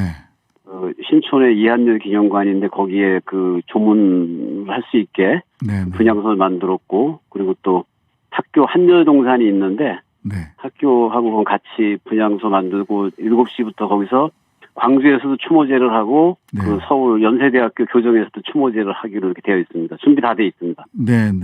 예. 우리 배은심 여사는 망월동 구묘역인 팔모역으로 모신다고 하던데. 예.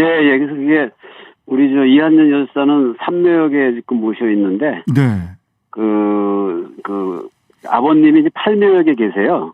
예. 망월동에 이렇게 민주묘역에 있는 게 일반 묘지도 많이 있는데, 예. 팔묘역에 있어가지고 아버님 곁으로 모시기로 했어요. 그래서 네. 팔묘역으로다가 모십니다. 예. 네. 세 분이 같이 계시면 더 좋겠다라는 그런 생각도 드는데, 그야 또 망월묘역에 다 사정이 있겠죠. 그렇습니다. 예. 네. 자, 1987년 6월 9일 이한열 열사가 최루탄 두부 머리를 다치셨죠. 그날 이후로 우리 대한민국도 배은심 여사의 삶도 완전히 달라졌습니다. 이사장님께서는 87년 6월과 이한열 우리가 어떻게 기억해야 할지 말씀을 좀 해주시죠. 예, 그러니까 87년이라고 하면은 사실은 유신에 의해 가지고서 국민들의 주권이 독재자에게 뺏긴 상태가 계속되는 상태였잖아요. 네. 11.6으로 박정희 대통령이 죽은 다음에도 네. 사실은 신군부들의 쿠데타에 의해 가지고서 주민들의 실제적인 참정권은 빼앗긴 상태에 있었고, 네.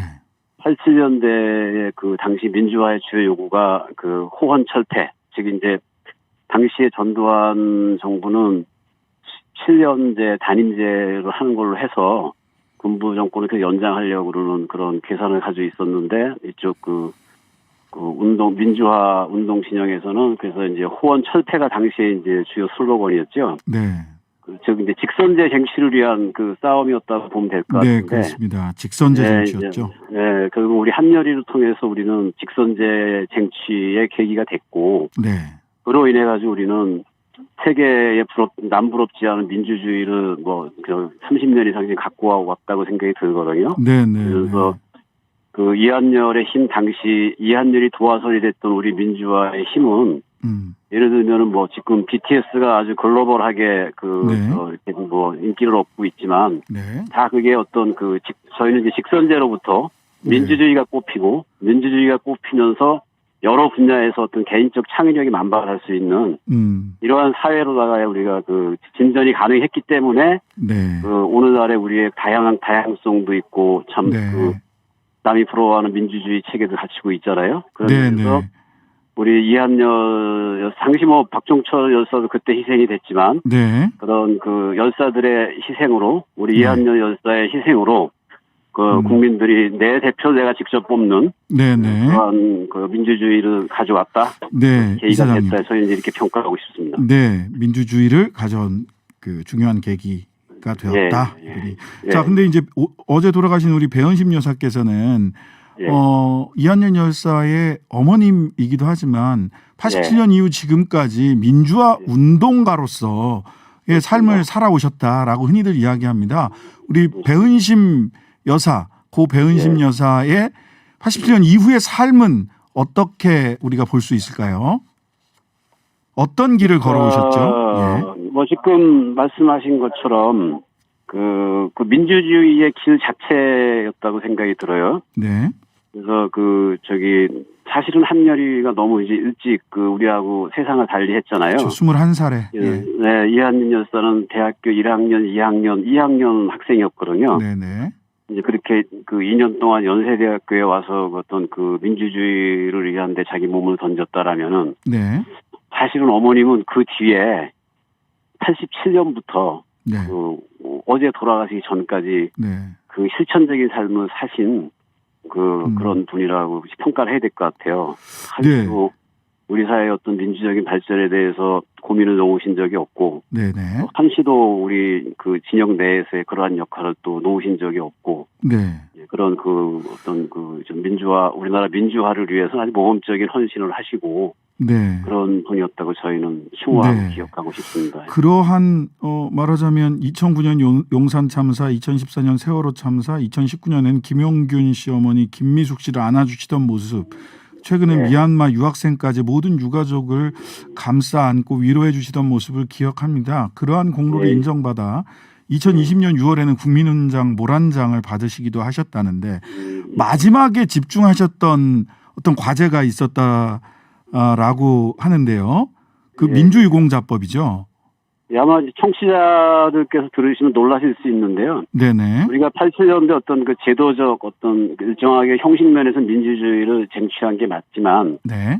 그 뒤에 민주주의를 위해서 헌신하고 자식을 민주주의 재단에 바쳐야 됐고, 평생을 민주주의에 바쳐서 부상을 안고 살아가는 분들에 대한 사실은 그걸 총칭해서 이제 민주유공자법이라는데, 네. 민주유공자법을 갖다가 또 20여 년 전부터 제정하려고 노력을 해오셨는데, 네. 아직까지 못 이루시고 돌아가셨습니다. 네. 그 민주유공자법이란 지금 한간에서는 가짜뉴스가 민주화 운동했던 사람 모든 사람의 보상을 해주고, 지금 국회의원 돼 있고 출세해 있는 사람 소위 출세 있는 사람들 셀프 보상을 한다고 돼 있는데 그건 아니고 셀프 보상법이라고들 이야기해요. 그거는 가짜 뉴스에 가깝고요. 네. 그래서 사망자나 부상자나 이러한 최소한의 조건을 엄격히 해서 그 부분에 대해서 사실 우리가 민주주의 인프라를 이루는데 헌신했던 사람 또는 가족에 대해서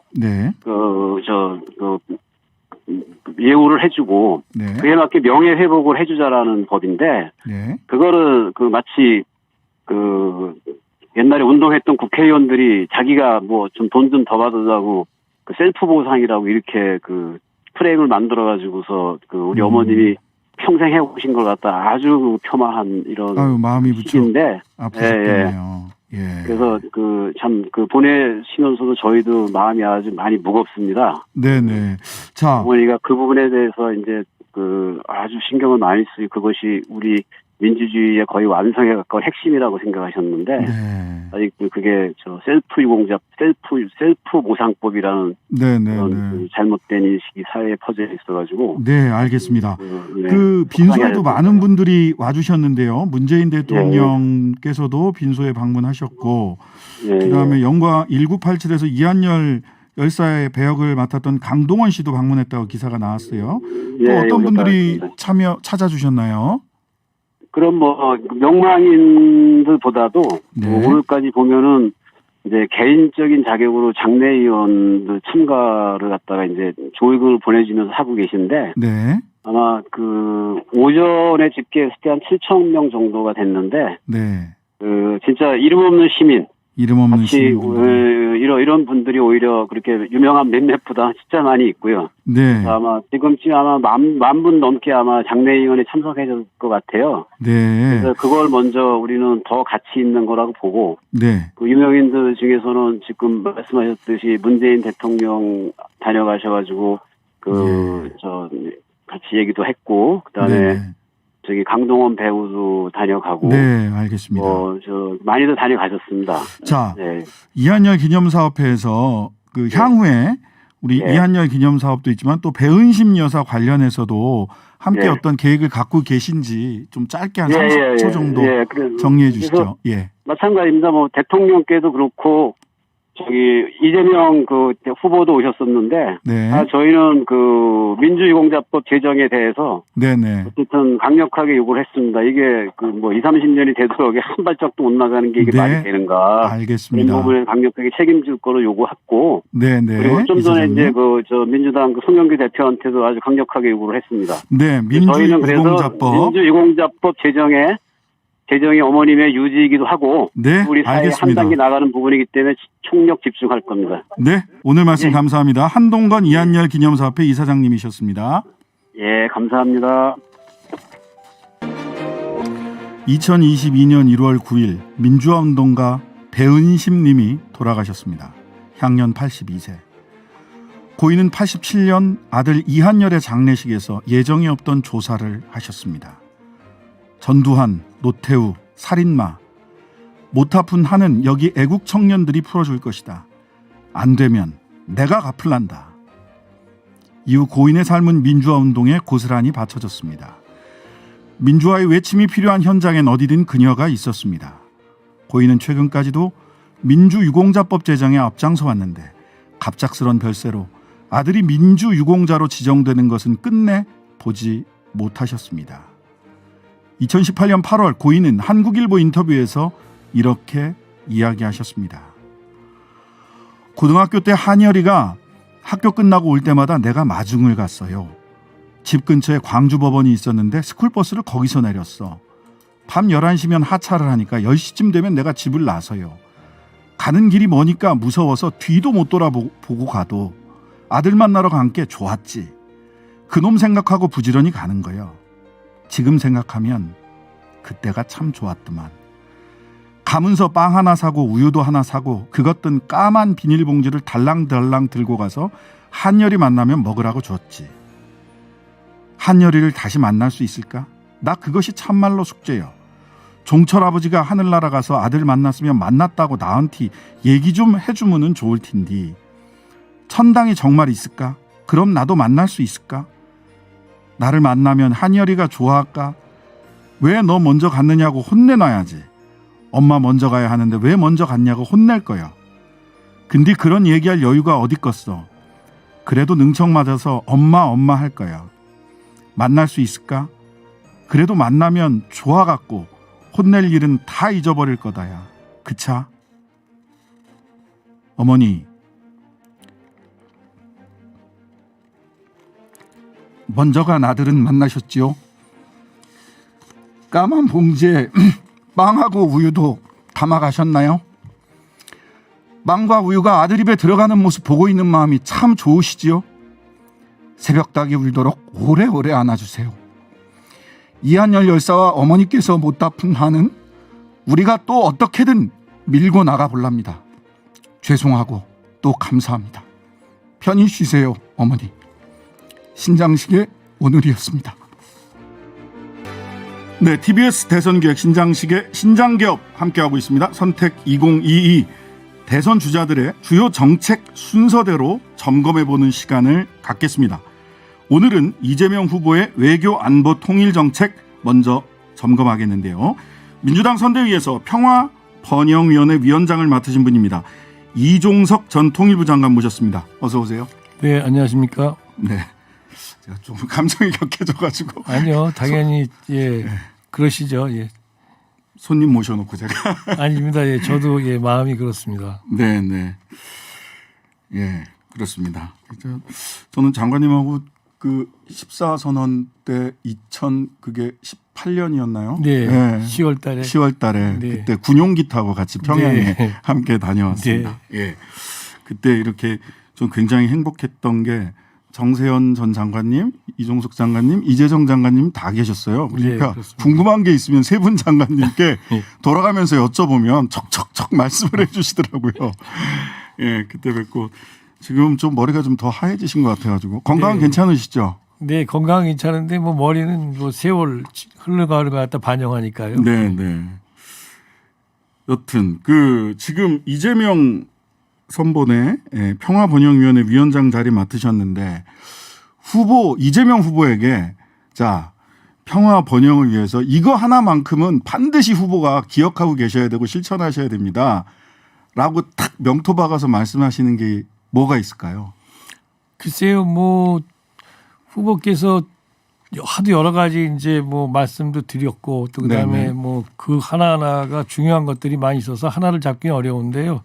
분명한 거는 이제 후보를 믿고 있고 또 지금도 후보께도 우리가 그런 믿음 때문에 하고 있는 게 있다면 결국은 지금 국민들께 내놓는 어떤 그 약속들이 있지 않습니까? 공약. 네. 그걸 반드시 실천할 것이다. 또 네. 실천해야 됩니다라고도 말씀드리고 또 그 후보가 그런 실천, 즉 말만 하는 그런 약속이 아니고 실제 실천해 온 그 경험에 대해서 저희들이 믿고 있고 또 지금도 그렇게 하실 거죠라고 묻습니다. 그럼 당연히 하실 거라고 보고요. 네. 말만 하지 말고 반드시 실천하셔야 된다. 아니 반드시 저는 그거는 살아온 궤적에서 네, 네. 이제 성남시장, 경기도지사 하면서 이재명 후보가 그 약속했던 것들을 어떻게 지켰는지를 물론 100%를 지킬 수 있는 사람은 없지만 그래도 어느 다른 어떤 분들보다도 예, 네. 지키고자 애썼고 또 가장 높은 그런 이제 공약 이행률을 나타냈지 않습니까? 네. 그 중에서 꼭 실천해야 된다. 하나를 딱 꼽는다면 뭘까요? 글쎄요, 뭐 중요한 것은 어쨌든 남북관계 발전이고요. 네. 예, 그 얘기의 그 안의 핵심은 북핵 문제를 우리가 주도적으로 하여튼 풀어나가는데 우리가 주도적으로 역할해서 네. 북핵 문제를 다 풀지는 못할지도 모르지만 네, 꼭 네. 진전시키고 또 역진이 안 되는 즉 네. 지속 가능한 북핵 문제의 어떤 그 해결, 지속 가능한 한반도 평화의 기반을 마련해 주실 거라고 믿고 또 그걸 위해서 저희도 이렇게 도와드리고 있습니다. 네. 북핵 문제 해결과 비가역적인 한반도 평화 예, 문제 지속 해결. 가능한 한반도 평화 지속 가능한, 발전의 기반을 네. 마련해야 된다. 예.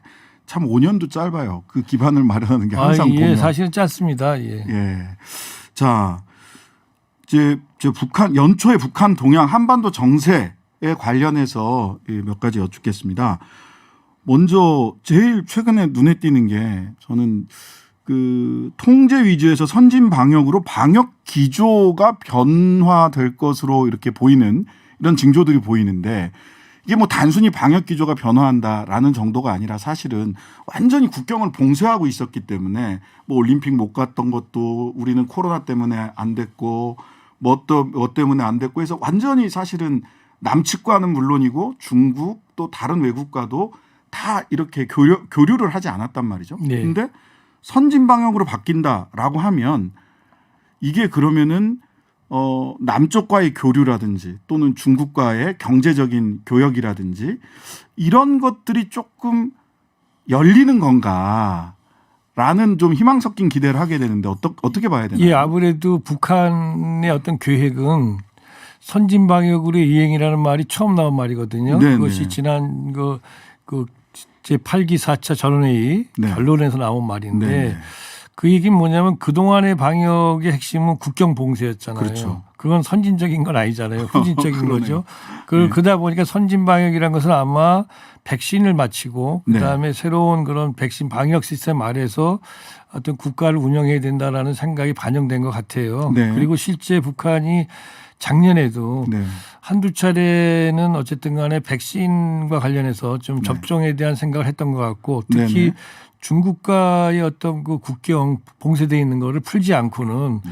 지금 북한에 대해서 이른바 이제 저기 핵도발로 인해서 나온 그 유엔의 제재 있지 않습니까? 네. 이게 굉장히 고강도로 제재가 가해지고 있는데 네. 그보다 더 강력한 것이 국경 봉쇄론한 스스로의 제재거든요. 예, 스스로 봉쇄했죠. 예, 그래서 이걸 풀려고 작년에도 5월달, 11월달 저희들이 아는 정보로는 두 차례 네. 사실은 이제 중국하고도 일정한 합의를 했는데 그때마다 뭐 델타 변이 바이러스가 나온다든가 네. 코로나에서 그리고 또 11월달에도 또 이제 바이러스가 또 창궐 하면서 그게 계획대로 안 됐던 걸로 알고 있습니다. 그래서 올해는 아마 이거는 국경을 어느 정도 풀겠다는 것이고 그 시그널은 어쨌든 간에 남북 관계에서도 대화의 가능성을 그때가 대화가 된다라는 건 우리 노력을 해야 되는 거지만 네네. 열어놓은 거라고도 볼 수 있을 것 같습니다. 그러니까 문재인 정부에서도 그 뭐 산림과 관련된 이야기, 그 다음에 보건의료와 관련된 교류 내지는 지원, 이거는 이제 그 대북 제재, 유엔의 대북 제재 범위 안에도 들어가 있는 건 아니기 때문에 인도적 지원으로 해서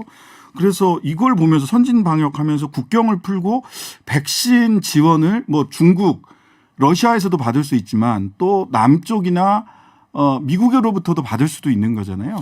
뭐 다들 얘기를 여기저기서 들으신 분들도 있는데요. 네네. 북한이 어쨌든 간에 국경 봉쇄를 통해서 저희들이 아는 범위 내에서는 코로나 환자 발생, 코로나 확진자가 나오지 않았습니다. 네. 이게 엄청난 거죠. 또 엄청난 봉쇄를 했으니까. 아, 그렇죠. 그렇다면은 이거를 풀 때는 아마 방역 그 백신을 맞아도 아마 상당히 높은 수준의 어떤 그 이 예방률이 있는 그런 접종을 맞고 싶어 할 것 같아요. 그러면 미제 맞고 싶어 할 것 같은데. 뭐 그래서 사실은 좀 더 선진적인 뭐 선진이란 표현이 그렇지만은 네네. 하여튼 뭐 이름을 굳이 대자고 화이자나 모더나 같은 걸 맞고 싶어 한다는 얘기도 뭐 그걸 북한 당국에서 그런 얘기한 적은 없지만 우리가 많이 이제 흘러나왔었습니다. 네, 지금도 저도 들었습니다. 그럴 것 같아요. 그래서 예, 예. 그러나 그것도 뭐 몇백만 도스가 아니라 북한이 그동안에 방역한 것만큼은 안 되더라도 네. 확진자 나오는 걸 갖다가 남들은 막고 대처하려면 아마 2,500만 명의 북한 주민이 있지 않습니까? 그렇다면 네, 네, 한 네. 80% 잡는다면 뭐 2천만 도스 네. 이런 식으로 한꺼번에 맞히는 네. 아마 그런 식의 계획 또 그런 식의 아마 틀을 갖고 있지 않겠는가 사이즈를 그렇게 예측을 합니다. 네. 자, 이게 그러니까 워낙 이게 봉쇄돼 있다 보니까 선진 방역이란 네 글자를 가지고도 참 여러 가지 해석을 하게 되고 가능성을 찾고 싶은 마음들인 거죠. 뭐. 자, 그런데 얼마 전에 지난 5일 극초음속 단거리 미사일 시험 발사를 했습니다. 작년부터 올해까지 특히나 작년 한 해 동안에 남쪽도 그렇고 북쪽도 그렇고 사실은 재래식 무기 군비 경쟁이 굉장히 가속화됐다. 정세현 전 장관께서는 오히려 그래서 암스 컨트롤, 암스 리덕션 해서 군비 통제와 군비 감축으로 가는 계기를 올해 만들 수도 있지 않겠냐. 오히려 그런 목표를 함께 공동의 목표를 가지면 어떻겠느냐. 이거를 위기를 좀 기회로 좀 전환해 보자라는 제안을 하시기도 하시더라고요. 이 부분은 어떻게 보십니까? 글쎄요. 근데 그 부분이 네네. 북한이 예를 들어서 지금 비핵화 협상이 잘 안 되고 있지 않습니까? 네. 그러다 보니까 이제 미국을 좀 자극하기 위해서 네. 이제 고강도로 자극하면 예를 들어 핵실험을 하거나 아니면 대륙간 탄도미사일을 쏘거나 이러면 이제 상황이 판이 위험해지니까 그렇죠. 깨지죠. 그거보다 좀 낮은 단계의 그런 저강도 도발을 하는 이제 그런 시용이라면 그거는 그 군비 통제하고는 좀 상관이 없겠죠. 네네. 그거보다 이제 북한이 이제 국방력 강화라는 걸 위해서 이제 하고 있는 여러 가지 이제 이른바 전략형에 가까운 무기 체계를 개발하는 게 있습니다. 네. 우리도 그렇고요. 네. 이런 것들을 어떻게 서로 통제하느냐 이거 저는 뭐 이것도 중요합니다. 그렇지만 네. 어떻게 보면은 남북이 서로 간에 지금 서로의 그 창 끝을 향한 그러한 그 어떤 그 무기 대결 네. 이것도 우리가 자제를 해야 되지만 또 한편으로 보면 우리가 남북이 사실 이거 굉장히 좀 생소한 얘기일 수 있습니다만은 네. 남북이 지금 이제 나름대로 지금은 대결 상태 약간 이제 대결 상태가 조금은 이제 완화됐습니다만은 네. 자 서로 간에 이제 대결 상태를 종식하고 평화 상태를 갔다. 그럼 남북이 어떻게 보면 이제는 한반도를 둘러싸고 공동의 안보 이해 주체가 되지 않습니까? 그렇죠. 그때 그럼 우리는 뭘 갖고 싸울 것인가라고 봤을 때 네. 우리가 재래식 무기 중에서 네. 옛날 무기들을 갖다가 버리는 건 할 수 있지만 네. 첨단 무기, 우리 첨단 무기를 우리가 그럼 지금 개발하는 걸 갖다가 우리가 그러면 포기할 수 있습니까? 그거 굉장히 어렵죠. 딜레마가 있습니다. 우리한테. 네, 네, 그래서 그런 문제는 좀 나중에 얘기하고 더 네. 중요한 것은 어쨌든 간 대화를 통해서 네. 일단은 한반도에서 적대적인 대결 상태를 멈추게 하는 것. 네. 그리고 그 적대적 대결 상태가 멈춘 상태에서 정상적인 어떤 그 국방력 강화는 불가피한 거죠. 우리 네. 입장에서. 네. 근데 우리가 불가피한데 북한보고 하지 말라 할 수는 없잖아요. 네. 네. 이런 것들을 해야 되고 여기 가장 중요한 것은 그래서 북핵 문제를 네. 일단 빨리 어쨌든 간에 진전시키고 해결해 나가는 것을 해 나가는데 거기에 제가 볼 때 뭐 군비 통제가 네. 필요하긴 하지만 군비 통제가 핵심적인 사항이 되기는 어렵다고 생각을 합니다. 네. 그 북쪽에서는 계속해서 적대지 정책의 철폐와 이중 기준을 우리한테 적용하지 마라. 각자 자위적으로 무기를 개발하는 것이나 실험하고 하는 거는 그냥 뭐 양쪽 다 마찬가지 아니냐 이런 얘기를 그 하더라고요. 말이 반은 맞고 반은 틀리죠. 아 그렇습니까? 예, 틀린 네. 것부터 말씀드리면 네, 네. 어쨌든 간에 북한이 그동안에 이제 장거리 미사일 네, 네. 그걸 갖다가 이제 개발하기 전에 500km까지 날아가는 스카트 미사일, 그 다음에 한 1,500km까지 또 차중거리가 있는 노동 미사일을 개발했습니다. 네. 그때까지는 북한이 군사력을 개발했지만 그걸 갖다가 국제적으로 도발이라는 이름으로 규정하지는 못했어요, 법률적으로. 예, 예. 근데 문제는 북한이 이제 대륙간 탄도 미사일을 갖다가 개발하면서 네, 네, 네. 국제사회가 유엔이 그걸 갖다가 제재를 가했잖아요. 그렇죠. 제재를 가하면서 그 대륙간 탄도미사일이 사용되는 기술이 탄도미사일 기술이거든요. 네, 네. 그런데 탄도미사일은 200km, 300km짜리도 있습니다. 네, 짧은 것도 이것도 있고. 다 걸린 거예요. 그러다 보니까 일단은 북한이 미사일, 탄도미사일을 갖다가 발사를 하는 그건 도발이에요, 규정이. 그거는 맞는 말인데 그건 그렇게 얘기하면 북한 보고 미사일은 앞으로 개발하지 말라는 얘기고 그렇죠. 그 북한 보고 그러면 그 국방을 하지 말라는 뜻이 되잖아요. 그렇죠. 그렇게 본다면 북한이 대륙간 탄도미사일이 아닌 나머지 다른 어떤 미사일 형태를 갖다 개발하는 것 자체는 또 그들이 나름대로 자위적인 방위력 거죠. 강화를 위한 자위력 강화를 위한다는 말도 반쯤은 맞는 얘기가 되는 거죠. 절반은 맞고 절반은 틀린 얘기다. 자, 그 베이징 올림픽에는 결과적으로 지난번에 그 도쿄 올림픽에 가지 않으면서 IOC 제재를 받아가지고 네. 뭐 이거를 뭐 중국이 IOC를 설득해서 갈 수 있게 하냐 마냐 이런저런 말들도 있었지만 오히려 본인들이 적대 세력 책동과 코로나19 두 가지를 들어서 안 가겠다. 뭐 갈 수 있는 자격도 없었는데 본인들이 또 이렇게 얘기를 했어요. 근데 이 적대 세력 책동 이게 어디를 염두에 두고 하는 얘기입니까? 그거는 뭐 이제 추상적인 말이죠. 네네. 미국을 이제 중심으로 해서 계속 지금 미국이 북한에 대한 인권 문제를 제기하고 제재를 가하는 이제 중심 국가 아닙니까? 네. 그러다 보니까 이제 미국을 중심으로 한 이제 미국을 추종하는 나라들 이렇게 돼 있는 건데 네. 그러나 그것은 이제 하나의 그냥 형식적인 명분이고요. 네. 핵심은 코로나 때문에 못 가는 거죠. 그렇죠. 그렇기 때문에 우리가 예상은 했습니다. 왜냐하면 네. 국경을 지금 봉쇄해 놓은 상태고 지금 북한 주재 중국 대사가 1년 반 전에 사실은 바뀌었습니다. 네네. 그러니까 중국에서 1년 반 전에 북한 주재 중국 대사 신임 대사를 내정을 했는데 네. 1년 반 동안 못 들어가요. 못 들어가잖아요. 못 못 들어가니까 들어갔어요. 현재 있는 그 옛날 대사가 못 나온 거죠. 네, 그랬죠. 못 들어간 이유는 뭐냐면은 들어올 때 코로나가 묻어 들어올지 맞아요. 모르니까 예. 나가는 건 괜찮은데 네. 그러나 새로 못 들어오니까 있는 사람이 업무를 해야 되니까 네. 그러다가 최근에 이제 몸이 아파가지고 할 수 없이 나갔어요. 네. 이런 정도로 국경을 봉쇄하는 상태인데 지금 무슨 재주로 지금 아무런 대책도 없이 선수단을 갖다가 설령 뭐 파견이 가능하다 하더라도 그렇게 그 국경을 넘어서 나갈 수는 있어요. 네, 그러나 네. 들어오질 못하죠. 네. 그렇기 때문에 북한이 그 북경 동계올림픽에 참가하기 어려울 거라는 거는 예상했던 것입니다. 네.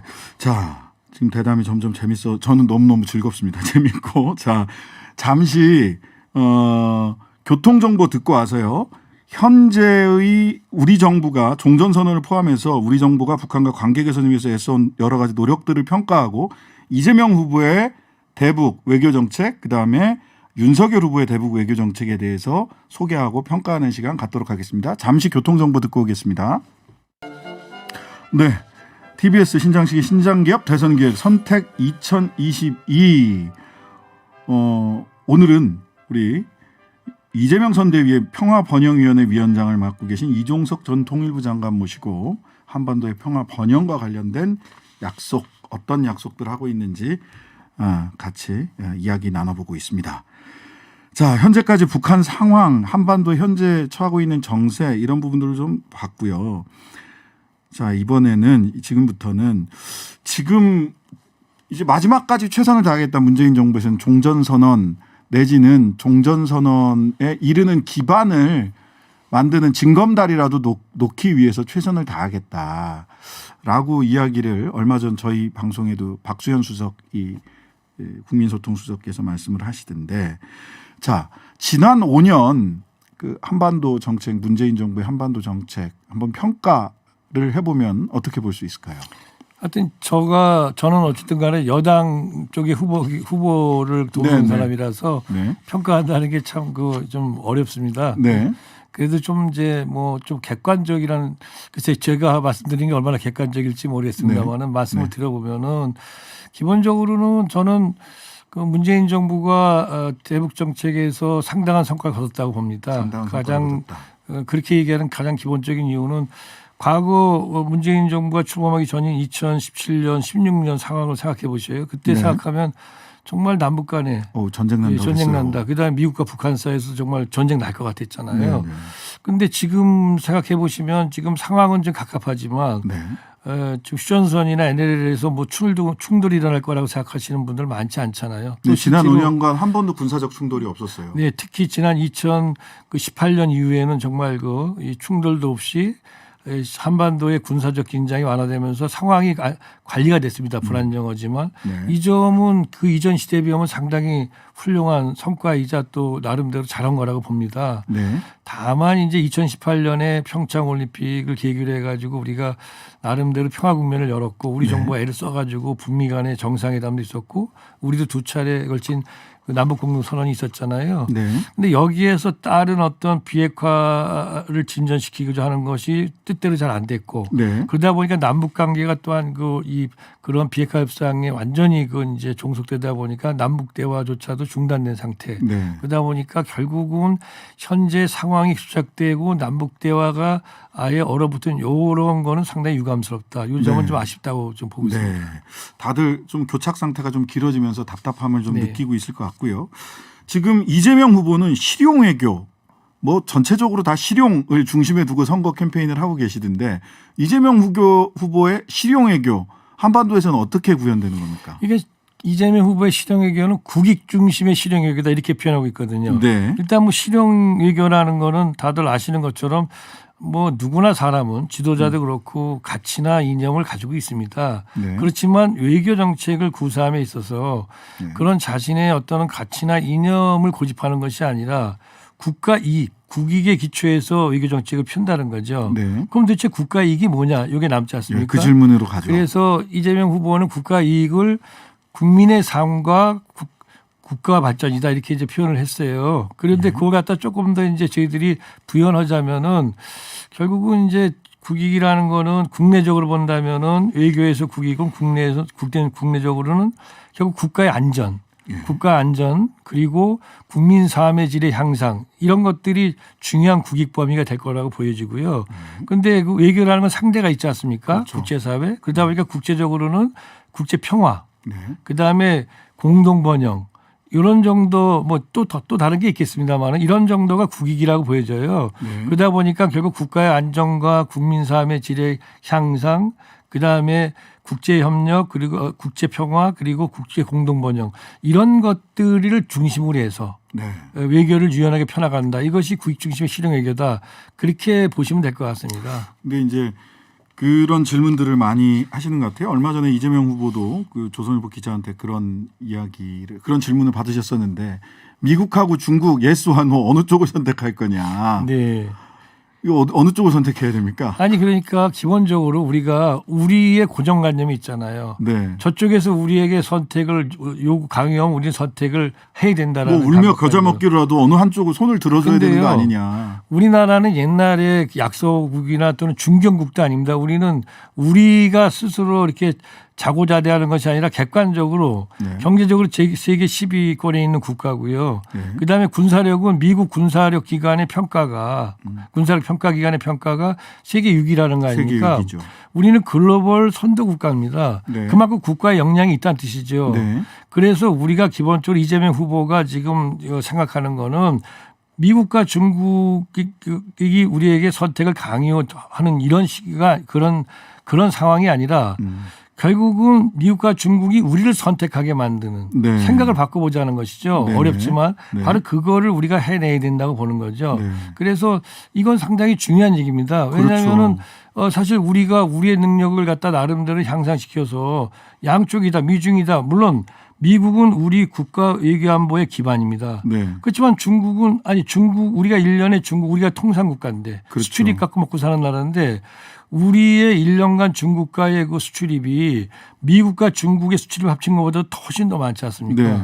그러니까 우리는 중국과는 전략 동반자 관계를 갖고 예, 협동 동반자 전략 뭐 제가 갑자기 복잡합니다. 아무튼 전략적 협동 동반자 관계 뭐 이런 식의 이름 쓰지 않습니까? 전략적 아무튼 협력 동반자 관계. 전략적 협력 동반자 관계 미안합니다. 제가 헷갈려서. 그런데 예. 아무튼 좋은 관계를 유지한다는 뜻이죠. 네. 이 관계를 갖다 우리가 버릴 필요가 없지 않습니까? 네. 예, 그래서 힘들어도 우리는 그런 양자의 선택이 아니라 양자가 우리를 선택하는 그런 상황을 만들기 위해서 노력을 해야 된다라는 것이죠. 예.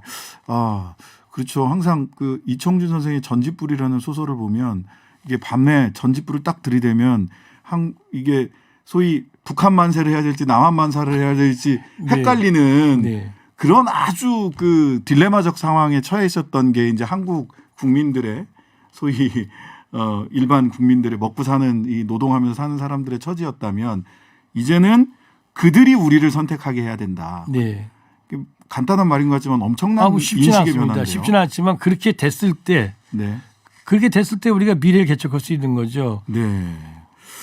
자, 그런데 이제 상대 후보 이야기를 평가를 한번 해봐야 될 것 같은데요. 윤석열 국민의힘 후보는 본인들의 외교 정책은 자강 외교다 이렇게 얘기를 하고는 있어요. 근데 이제 저는 조금 많은 분들이 중국한테 저렇게 대해도 되나 하는 일단 궁금증이 있을 것 같아요. 어제도 그 뭐 멸콩 달파 멸콩 해가지고 이 시진핑 주석을 향해서 정용진 신세계 부회장이 그런 메시지를 냈다가 아니 난 잘못한 거다라고 그 얘기를 했지만 이미 홍콩에 있는 언론이라든지 이런 데서는 다 주요한 기사로 지금 다루고 있단 말이죠.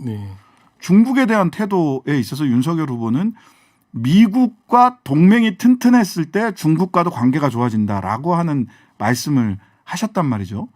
이 부분은 어떻게 평가를 하시는지. 그러니까 제가 알기에는 윤석열 후보는 어쨌든 전략적 모호성을 버리고 전략적 명료성을 택한다 그러지 않습니까? 네, 그러니까 그렇게 얘기하시더라고요. 미국을 선택해야 된다고 얘기하잖아요.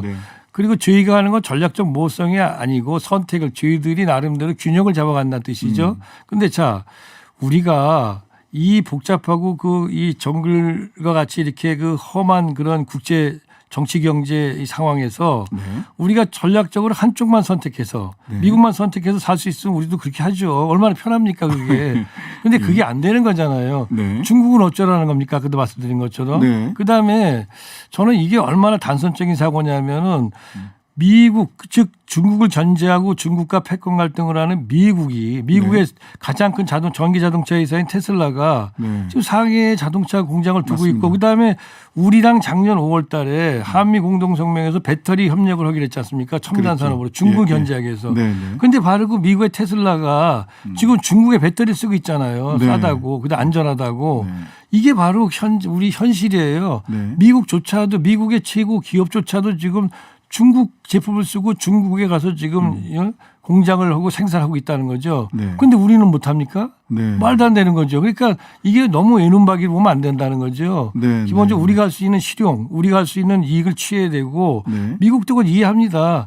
아니 지금 우리가 살고 있는 데가 캐나다와 미국과의 관계나 우리와 중국과의 관계나 지정학적으로는 같잖아요. 그렇죠. 그만큼 맞대고 있죠. 그만큼 중국은 우리에게 사실은 떨어질 수 없는 관계예요. 우리의 외교 기반은 미국이 우리 외교의 제일 동맹이지만 중국을 갖다가 무시할 수 없는 거잖아요. 그런데 그걸 갖다가 애써가 쳐가지고 전략적 명료성을 얘기하고 그래서 거기서 우리가 중국을 택해야 된다고 얘기한다면 그건 나라를 어디로 끌고 가야겠냐 이런 질문을 받게 되겠죠. 네. 자, 한반도 대중 관계에 있어서 그 말씀 주셨고요. 자, 한반도 문제로 좀 돌아와 보면 9.19 군사 합의 이거 파기할 수 있다. 또 파기해야 된다라는 취지로 또 윤석열 후보 말씀하시거든요. 그것도 이해가 안 가는 거죠. 우리가 국가 안보를 강화시키는 방법은 크게 두 가지가 있습니다. 네. 하나는 싸워서 이기기 위해서 국방력을 강화시키는 거잖아요. 네. 또 하나는 싸움이 없는 상태를 만드는 거죠. 평화를 증진하는 거. 그것이 바로 이제 지난 이제 2018년 9월에 있었던 남북 군사 기본 합의서예요. 네, 네. 그 남북 군사 기본 합의서는 바로 싸움이 없는 상태를 만드는 네. 평화를 증진하는 안보에 굉장히 중요한 그런 이제 축이었고 또 성과였습니다.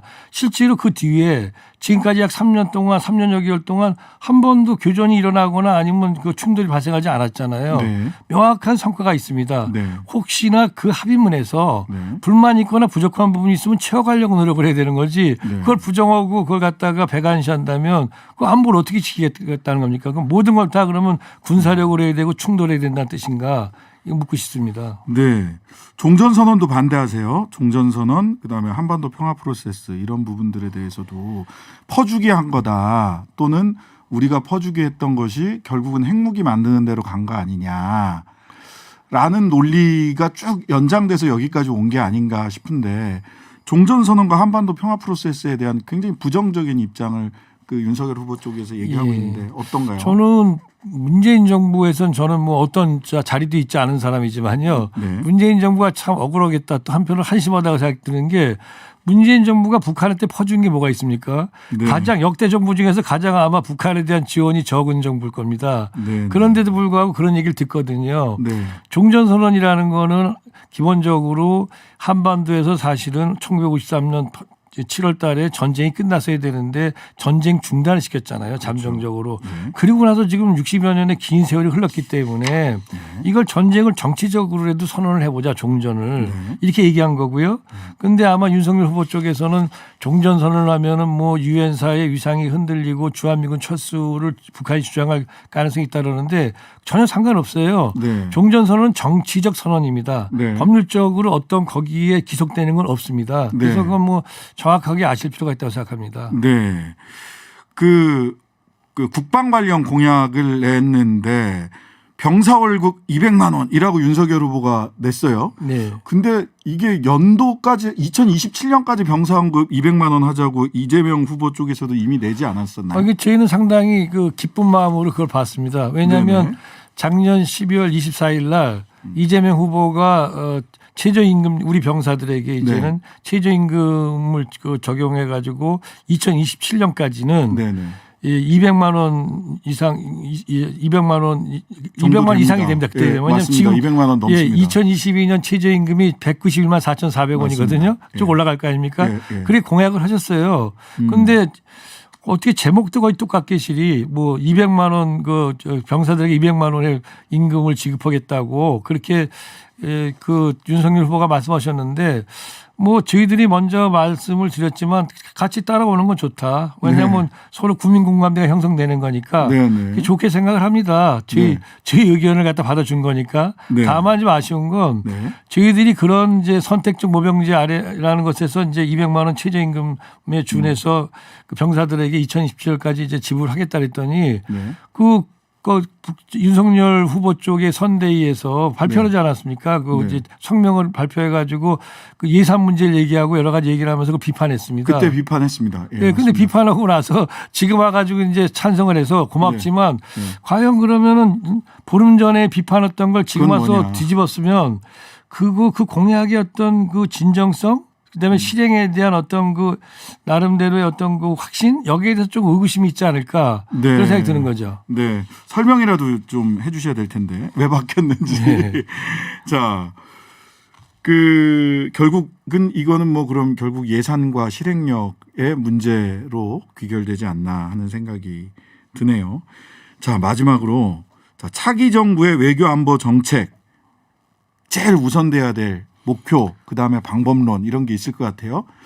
그러니까 말하자면 차기 정부의 목표와 방법론이니까 이재명 정부가 들어선다면 무엇을 한반도 평화 외교 안보 정책의 제1 과제로 삼을 것이냐. 아무래도 지금 뭐 후보가 여러 가지 공약을 내세우셨습니다. 그 네. 공약 안에 있습니다만은 네. 지금 현재 한반도에서 우리 한반도는 불안정한 평화가 지금 유지되고 있지 않습니까? 네. 네. 평화로 그래도 전쟁도 일어나지 않고 전쟁이 일어나면 안 되죠. 물론 충돌도 발생하지 않고 있으니까 뭔가 평화로운 것 같지만 그 기반을 보면 기반은 허술하기 그지없단 말이에요. 허약하기 그지없죠. 그래서 불안한 평화라고 표현하는데 그럼 이 불안한 평화라고 우리가 느끼는 이유가 무엇인가? 전 두 가지라고 봅니다. 하나는 북한 핵 문제라는 정말 우리 안전 보장을 위협하는 가장 큰 문제가 항상 우리 이제 머리 위에 있습니다. 이걸 해결하지 않고는 우리가 다음을 갈 수가 없어요. 남북 협력도 한반도 평화도 어려운 거잖아요. 두 번째는 결국 아무리 북핵 문제가 있다 하더라도 우리가 남북이 대화조차도 안 되고 있는 상황. 네. 이거가 우리한테 매우 불안한 거잖아요. 네. 그러다 보니까 남북 대화가 가능한 상황. 네. 다시 말해서 그러면 이제 우리의 과제는 도출이 되겠죠. 하나는 결국은 남북 대화를 통한 남북 관계 발전이 기본으로 있어야겠고 그다음에 결국 북핵 문제가 완전히 해결되는 건 언제일지 모르지만 아까도 말씀드린 것처럼 북핵 문제가 불가역적으로 계속 진전돼야 해결 방향으로 진전해 나갈 수 있는 것. 즉 북핵 문제를 진전시키고 해결해 나가는 것. 이게 저희들한테는 당면한 가장 중요한 과제가 아닐까 싶습니다. 대북 정책에서. 네. 북핵 문제를 해결하고 대화를 통해서 그 네. 북핵 문제 해결에 또 한 발짝 네. 지속 가능한 예. 관계. 그래서 남북 관계를 발전시켜서 궁극적으로 그 틈새를 넓혀가면서 네. 결국 공동 번영의 어떤 가능성들을 열어가는 것 이렇게 네. 볼 수 있습니다.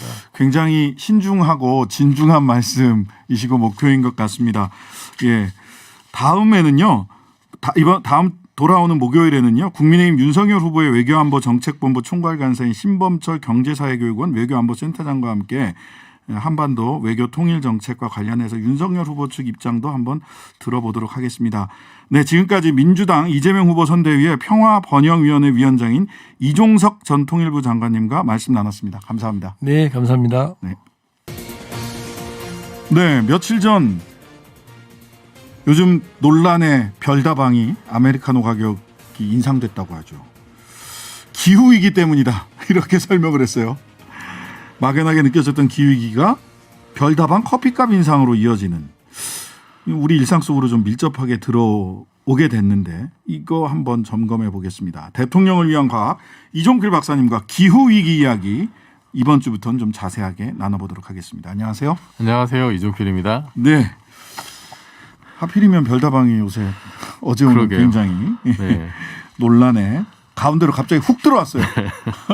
회사의 뜻과는 관계없이 오너의 뜻에 따라. 예. 자, 아메리카노 가격 올린 게 기후위기랑 뭔 상관이 있는 겁니까 도대체? 이게 4,100원이던 게 4,500원으로 올랐다고 하던데요. 네네. 여기 이제 쓰이는 원두 아라비카 원두가 원산지가 이제 브라질인데 네, 브라질이에요. 그 최대 생산국. 네. 거기 이제 가뭄 설이 이런 게 겹쳐가지고 수확량이 30% 줄었다고 아, 합니다. 원두값이 올랐구나. 네. 그래서 국제거래가격이 1년보다 한 2배 정도 올라서 뭐 가격 인상 요인이 이제 생긴 거죠. 네. 그리고 믹스 커피에 들어가는 원두도 이제 로부스타 원두 이거도 저기 베트남이 최대 생산지인데 여기는 이제 코로나 때문에 특히 이제 뭐 봉쇄되고 뭐 물류에도 차질이 생기고 해서 거기도 이제 비용이 좀 늘어나서 믹스 커피도 지금 이제 가격이 오른다고 하죠. 예, 오를 수밖에 없을 것 같네요. 베트남 롭스타, 그러니까 원두의 종류가 크게 롭스타, 아라비카, 뭐 다른 종류도 많습니다만 제가 커피를 좋아해서요. 이게 두 가지가 있는데 베트남에서는 로브스타라고 네, 그래서 네, 베트남 커피, 네. 콩카페, 또 콩이 나오네. 네. 콩카페 이런 데 가면 있는 게 이제 롭스터 원두를 사용을 해요. 그래서 그거는 네. 이제 굉장히 쓰고 해가지고 연유를 많이 그렇군요. 섞어서 먹죠. 네. 예, 그러니까 믹스 커피에 어울리고. 저도 이제 베트남 커피 좋다고 막 선물도 받고 그랬는데. 예, G7 커피인가 뭐 그런 거 있잖아요. 예. 근데 사실 원두로 치면 아라비카 원두가 더 고급 원두로 보통은 그렇습니다. 이야기가 됩니다. 그래서 믹스 커피에 로브스터를 많이 쓰는 거예요. 네. 그래서 값이 근데 이제 베트남 같은 경우 얼마 전에 군이 동원돼 가지고 아예 네. 락다운을 했거든요. 네. 그러니까 그 정도로 코로나 때문에 이 장갑차들이 그 하노이 시내를 돌아다니더라고요. 그러니까 이제 커피값이 오를 수밖에 없다. 공산주의 싫다고. 네. 예, 콩. 근데 사실 그 우리가 그 커피는 기호식품이라서 예, 예. 뭐 좀 싫으면 안 마셔도 되고 예. 뭐 오너가 마음에 안 들면은 뭐 불매 운동도 하고 그러잖아요. 네네. 근데 사실은 이게 기후위기가 이렇게 콩이라는 작물에만 영향을 미치는 게 아닐 거잖아요. 그렇죠. 사실은. 뭐 이거는 뭐 그냥 이게 사례고. 예, 나중에 정말로 그 중요한 곡물에 영향을 미쳤을 때 어떤 일이 벌어질 것인가. 우리가 그 가까운 과거에 요소수 사태를 겪었는데 네. 그거 사실 첨단 기술이 들어가는 것도 아니고 그렇죠. 그냥 국제 분업과 가격 경쟁력 이런 것 때문에 사실 예, 예. 중국에 완전 맡겨놨던 건데 그게 그 물류 체인에 문제가 생겨가지고 엄청난 뭐 전국적인 물류 마비가 올지도 모른다 이렇게 걱정했잖아요. 네. 근데 이게 요소수가 아니라 만약에 이제 식량이면 어떻게 될까? 그게 다들 이제 끔찍한 상상 중에 하나죠. 근데 이게 이제 먼 미래의 일이 아닐 수가 있다는 거죠. 예. 네. 그 사실은 그 기후 위기 문제가 이게 사실 이제 제가 전공한 분야하고는 거리가 좀 있긴 합니다만 네. 이제 워낙 중요한 문제이고 네. 누구나 다 알아야 되는 어떤 그 지금 어떤 기본 상식 이제 이런 걸로 돼 있어서 저도 이제 그 청취자 여러분들하고 같이 좀 이거 함께 고민하고 공부해 보자. 그런 의미에서 사실은 좀 또 굉장히 중요한 아젠다니까. 앞으로. 근데 예전에는 뭐 기후 변화, 뭐 그 지구 온난화 네네네. 이런 정도 용어를 네. 썼는데 어느 순간부터 네. 기후 위기다, 네 위기. 네. 기후 정의다, 뭐 이런 네. 얘기가 나오는데 이게 언제부터 이 용어가 사용된 건가요? 이제 영국의 이제 가디안 같은 경우에는요 보니까 네. 2019년 6월 17일자로 이제 기후 변화 영어로 클라이밋 체인지라고 이제 많이 써왔는데 예. 이거를 이제 이 말 대신 기후 위기 클라이밋 크라이시스 크라이시스. 네 아니면 이제 비상 사태 클라이밋 이머전시 어이구야. 아니면 이제 기후 실패 브레이크다운. 네, 브레이크다운 뭐 이제 이런 표현을 쓰기로 했다고 합니다. 이제 그 이유가 기후 변화라고 하면 이게 너무 좀 수동적이고 온화한 느낌이 있다. 클라이밋 체인지 이거는 수동적이고 온화하고 뭔가 네. 또 예전에 오바마의 체인지 좋은 의미로도 좋은 쓰이고. 의미죠. 그 별로 이렇게 위기감이 네. 와닿지 않는데 크라이시스 좀 경각심을 가지자는 의미죠. 이머진시 브레이크다운 뭐 네. 이렇게 가니까 굉장히 겁나네요. 예, 그 이거 사실 언론에서도 기사 쓸 때 뭐 가격 뭐 거래 절벽 이런 거 쓰면 굉장히 위험해 보이잖아요. 네네. 그러니까 그래서 경각심을 주자라는 거고 실제로 지금 우리가 직면하고 있는 상황이 상당히 지금 위험이다라고 하는 어떤 현실적 자각이 이제 포함된 거고요.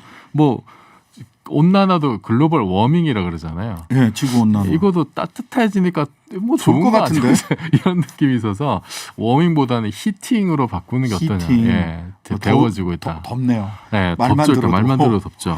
자, 그리고 요게 그 사실은 그 2015년 파리 협약 때 이제 그 2100년까지 산업화 이후 2도 이하 억제하자고 이제 제시가 됐잖아요. 네. 그런데 2도도 좀 그렇고 1.5도로 최대한 억제해야 된다. 네. 라고 하는 그 지구 온난화 1.5도 특별 보고서가 채택이 된 게 그게 이제 2018년 10월 인천 송도에서 있었던 그 이제 IPCC라고 예, 맞아요. 국제 간 정부 간 협의체 있죠. 네. 기후 협약. 거기서 이제 1.5도가 이제 중요한 테마로 그러니까 옛날에 2도라고 했던 게 2도까지도 너무 이거는 좀 불안하다는 거죠. 네. 1.5도에서 일단 막아야겠다. 그만큼 지금 상황이 심각해졌다는 거고 이게 2018년인데 요때 전후로 이제 이거는 그냥 기후 그냥 변화가 아니라 이 좀 위기라는 좀 경각심을 가져야 되는 게 아니냐. 네. 이때 전후로 위기라는 말들이 이제 많이 나오기 시작했습니다. 2018년, 19년 전후 네. 뭐 위기란 얘기가 나오기 시작한 지는 얼마 되진 않았는데. 그리고 근데 이제 그 무렵에 이제 그 기후 위기 비상행동 이런 단체가 국내에서도 그렇죠, 만들어져 가지고 시위도 하고 그랬었죠. 자, 근데 이거 기후위기는 사실 없다. 네. 트럼프부터 네. 시작을 해서 그래서 그 파리 협약인가 여기서도 네. 다 탈출하고 그랬잖아요. 그랬었죠. 탈퇴하고 그랬잖아요. 자, 기후 위기는 없다. 내지는 자, 이게 뭐 기후 위기가 있다고 하더라도 이거 간빙기에 우리가 이제 전체 지구 역사를 보면 간빙기인데 네. 간빙기에 이 정도 올라가는 것은 사실은 뭐 자연적인 증가다 이런 네. 등등의 얘기들이 있어요. 우선 네. 기후 위기는 없다. 네. 이거는 소위 식자층의 음모론 내지는 과장에 불과하다. 트럼프. 네. 어떻게 봐야 됩니까? 헛소리죠. 말도 안 헛소리다. 헛소리고. 트럼프는 백신도 반대했던 그러니까 본인은 맞았어요. 백신 반대도 나중에 본인 맞았죠. 몰래 맞았어. 3차 부스터샷까지 맞았어요. 엄청난 반각주의자였고 이분이 그 기후 위기는 사기다라는 얘기를 했었고 그래서 그 화석 연료 산업을 계속 일으켜야 된다. 그 주위에 뭐 이렇게 뭐 엔론 출신이 그 화석 연료 에너지 기업 출신들이 굉장히 많았죠. 그분들의 이해를 대변을 했었는데 저는 이게 그 일단 뭐 근거부터 말씀드리자면은 그 방금 말씀하셨던 이제 빙하기가 끝난 게 대략 한 2만 년 전 그때부터 이제 간빙기 본격적으로 시작된 그게 이제 지금 우리가 겪고 있는 홀로세죠. 네네. 그게 시작된 게 대략 한 10,000년 뭐 이 정도인데 그럼 빙하기 끝나고 간빙기가 올 때는 이게 온도가 올라갔을 거 아니에요. 네, 그렇죠. 그 기가 한 10,000년 정도 되거든요. 네네. 그 10,000년 동안 지구가 자연적으로 온도가 자연스럽게 가장 빨리 올린 시기입니다. 네. 그 10,000년 동안 얼마 올랐냐? 네. 한 5도, 6도 정도예요. 10,000년 동안. 네, 10,000년 동안. 예. 4도, 5도, 5도, 6도. 5도 안팎입니다. 네네. 그런데 산업화 이후에 지금까지 얼마나 한 100여 년 정도. 네네. 그새 1도 올랐어요. 와, 빠른데. 10,000년 동안 한 5도 정도 오른 게 100년 동안 1도 올랐어요. 이거는 그럼 이상한 거죠. 그렇죠. 엄청 빠른 거죠. 지구가 만들 수 있는 최대한의 온도 상승 폭도다 한 20배 이상 20배. 이것이 빠른 겁니다. 근데 이거는 뭐 여러 경로로 그러니까 19세기 중후반부터 과학기술이 발달하면서 여기저기 이렇게 그 기상 측정하는 자료들 센서들 다 뿌려놨을 거 아니에요. 네네. 온도 재고 뭐 그다음에 네네. 한 70년대 80년대 가면 위성들이 또 이렇게 여러 가지 찍어요. 네.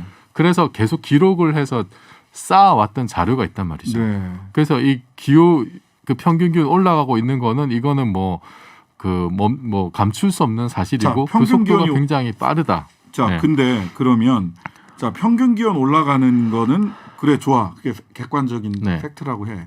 1도 올라간 거 같고 뭐 근데 어차피 자연은 균형을 찾아가는 거 아니야? 네. 1도가 그렇게 큰 거야? 네. 그냥 속도가 20배 정도 빠르다 쳐. 네. 그것도 인정. 네. 근데 1도 올랐다고 지구가 어떻게 되나? 라는 질문이 있을 수 있을 것 같아요. 이게 이제 그 사실 한 단계 더 넘어선 건데 네. 이게 이제 그 방금 말씀드린 1단계가 뭐냐면은 그 기후 위기 같은 거 없다라는 네. 거고 그다음에 데이터를 제시하면은 이제 근데 그게 온도가 올라간 건 인정을 하는데 그게 인간 탓이냐 이런 반론이 그렇죠. 있고. 사람 네. 탓이야? 네. 그다음에 그 1도 그다음- 올라간다고 해서 네. 무슨 큰일 나? 그다음 마지막 3단계가 방금 말씀 그겁니다. 아유 뭐 그 사람 때문에 올라갔다 쳐. 그래서 그런다고 뭐 큰일 나? 그러면은 순서상 네. 자, 사람 때문에 올라간 거야? 네. 그냥 사람- 뭐 태양이 뭐 어떻게 좀 활동을 네. 더 열심히 해서 그렇게 된 거 아니야? 이런 그래서 질문이 있을 수 있을 태양도 것 같아요. 열심히 관측했어요 과학자들이. 어. 과학자들이 놀고 먹는 게 아니어서. 네네. 관측을 해봤는데 뭐 소빙하기 이후, 그러니까 뭐 이제 14세기에서 19세기 중반까지 그때 태양이 지구 온난화에 기여한 정도가 5%. 예. 그 다음에 80년대 이후로 이제 인공위성이 이렇게 관측해본 결과로 뭐 태양의 햇빛 평균 강도 이런 거 별 변화가 없고요. 흑점 주기 이동 이런 것 따른 변화 뭐 최대 0.1도 그리고 이제 태양 에너지가 증가해서 만약에 지구 온난화가 됐다 그러면 성층권의 온도가 올라가야 돼요. 네네. 성층권의 온도가 올라갔는데 거꾸로 관측해보니까 성층권 온도는 오히려 떨어졌어요. 이 얘기는 뭐냐면은 이게 지금 지구 온난화가 생기는 게 대기권 아래서 뭔가 이상이 생겨가지고 온실 그런 거다. 효과로 밖으로 못 나왔기 때문에 성층권 온도 오히려 떨어졌다는 거죠. 자, 태양 원인론 아니다. 그러면은 네. 또 이산화탄소가 자연 증가해서 이렇게 된 거 아니냐? 또 이런 얘기도 있네요. 그게 이제 지난 80만 년 동안 대기 중에 이산화탄소 농도를 봤더니 이제 그 180에서 280 ppm 요 근처입니다. 요 근처. 요 네. 근처고 이제 빙하기 끝나고 간빙기 홀로세 시작될 때까지 대략 한 100ppm 정도 증가한 걸로 봐요. 네. 그래서 산업화 이전 1750년대까지 이때 산업혁명하고 네. 그때까지 대략 한 280 ppm 유지가 됩니다. 네. 이런 거는 과학자들이 이렇게 그 빙하 기둥 찍어가지고 옛날에 오래된 거 분석을 해가지고 뭐 탄소 동위원소 연대 측정 이런 거 다 나오거든요. 그렇구나. 그러니까 옛날 기후를 알 수가 있어요. 옛날 뭐 이산화탄소 농도 같은 거. 그게 산업화 이전에 280 ppm 유지했는데 지금 얼마냐? 405 ppm입니다. 오, 거의 300년도 안 될 때 125 ppm 증가했어요. 1.5배 네. 이상. 이거는 2배. 그러면은 그 원인을 당연히 그러면은 산업화 산업화지. 때문에 생긴 거라고 볼 수밖에 없죠. 그래서 저는 태양 원인론, 이산화탄소 자연 증가론 다 안 된다. 저는 이게 이제 거짓말이다. 왜 중요하냐면은 지금도 왜 이렇게 그 백신 패스 가지고 논란이 많은데 네. 근데 어떤 경우는 더 나아가서 백신 자체가 무용하다는 주장을 많이 펴고 있잖아요. 네. 이거는 사실 과학적인 데이터를 부정하는 논리까지 뒤섞여서 지금 막 얘기하고 있거든요. 이런 혼란이 가중되는데 만약에 우리가 기후 위기 가지고 여러 가지 이제 뭐 탄소 중립이나 뭐 그린 뉴딜이 이런 거를 펼 때 이거는 첨예한 이해관계가 있기 때문에 제 생각에 분명히 기후 위기는 사기다 이런 주장이 국내에서 저는 나올 거라고 보거든요. 저도 나올 거라고 그래서 보거든요. 이런 지금 그 과학적인 팩트들과 근거들을 먼저 확인하고 사회적인 합의를 이뤄나가기 전 굉장히 중요하다고 봅니다. 네. 근데 이렇게 급한 거 아니다. 일도 올랐다 쳐도 기후 위기가 당장 내 눈앞에 내일 당장 닥쳐오는 거 아니다. 이런 이게 이제 마지막 3단계죠. 3단계인데 네. 이게 이제 시간이 지나면 치러야 되는 비용이 무지막지하게 커지고 예 그리고 이게 그 어떤 변화라고 하는 게 이게 이렇게 경사면으로 천천히 이렇게 직선으로 이렇게 변하는 게 아니거든요. 예를 들면은 이제 뭐 비유가 될지 모르겠는데 봄이 오면 꽃이 한 번에 확 피잖아요. 네. 이런 것처럼 변화가 급격하게 한번 와버리면은 눈덩이가 구르다가 한번 확 갑자기 급격히 가속이 티핑 붙으면? 포인트라고 하면 한번 티핑 확 포인트. 기울어지면은 지구 자체가 가지고 있는 그 회복 탄력성까지 깨버리게 됩니다. 네. 그러면은 돌이킬 수가 없는 거예요. 돌이킬 수가 없고 설령 돌이킬 수 있다 하더라도 지금보다 어마어마한 엄청난 비용이 비용과 든다. 희생을 들어야 되는 거죠. 자, 티핑 포인트가 멀지 않았다라는 얘기입니다. 티핑 포인트가 넘어가면 막지 못하거나 막을 수 있다고 하더라도 엄청난 비용이 든다.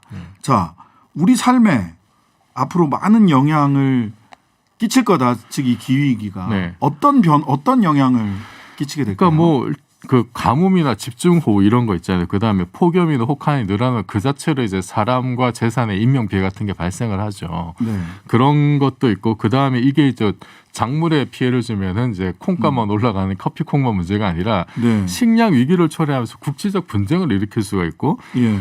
그래서 시리아 내전과 난민 사태의 근본적인 원인 중에 하나가 기후 위기다, 이상 기후다 이런 얘기도 하거든요. 네, 네. 그러니까 네. 직접적인 트리거는 아니랄지라도 그 저변에서 굉장히 중요한 역할을 했다는 거죠. 네. 그래서 이게 정말 국가 안보의 문제다라는 21세기 국가 안보의 문제고 우리나라 식량 자급률이 24%밖에 안 된다는데 큰일이네.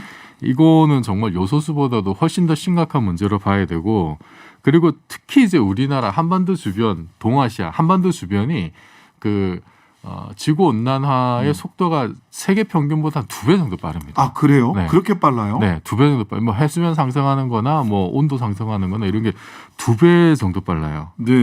우리는 해수면 상승 속도는 3배네. 전 세계. 네, 이거는 한 3배 정도라고 지금 나와 있는데 네. 뭐 하여튼 다른 거 한 2배, 3배 이렇게 빠릅니다. 그래서 이거는 우리가 다른 나라보다 2배, 3배 더 노력을 경주해야 되는 상황이라는 거죠. 예, 그저 그냥 뒤쫓아가서는 안 되겠다 싶은 생각이 드는데요. 다음 시간에는 기후위기가 어떤 기후위기의 실상과 영향, 그리고 국제적으로 또 한국은 어떤 노력을 기울여야 하고 네. 기울이고 있는지를 한번 차근차근 정리해 보도록 하겠습니다.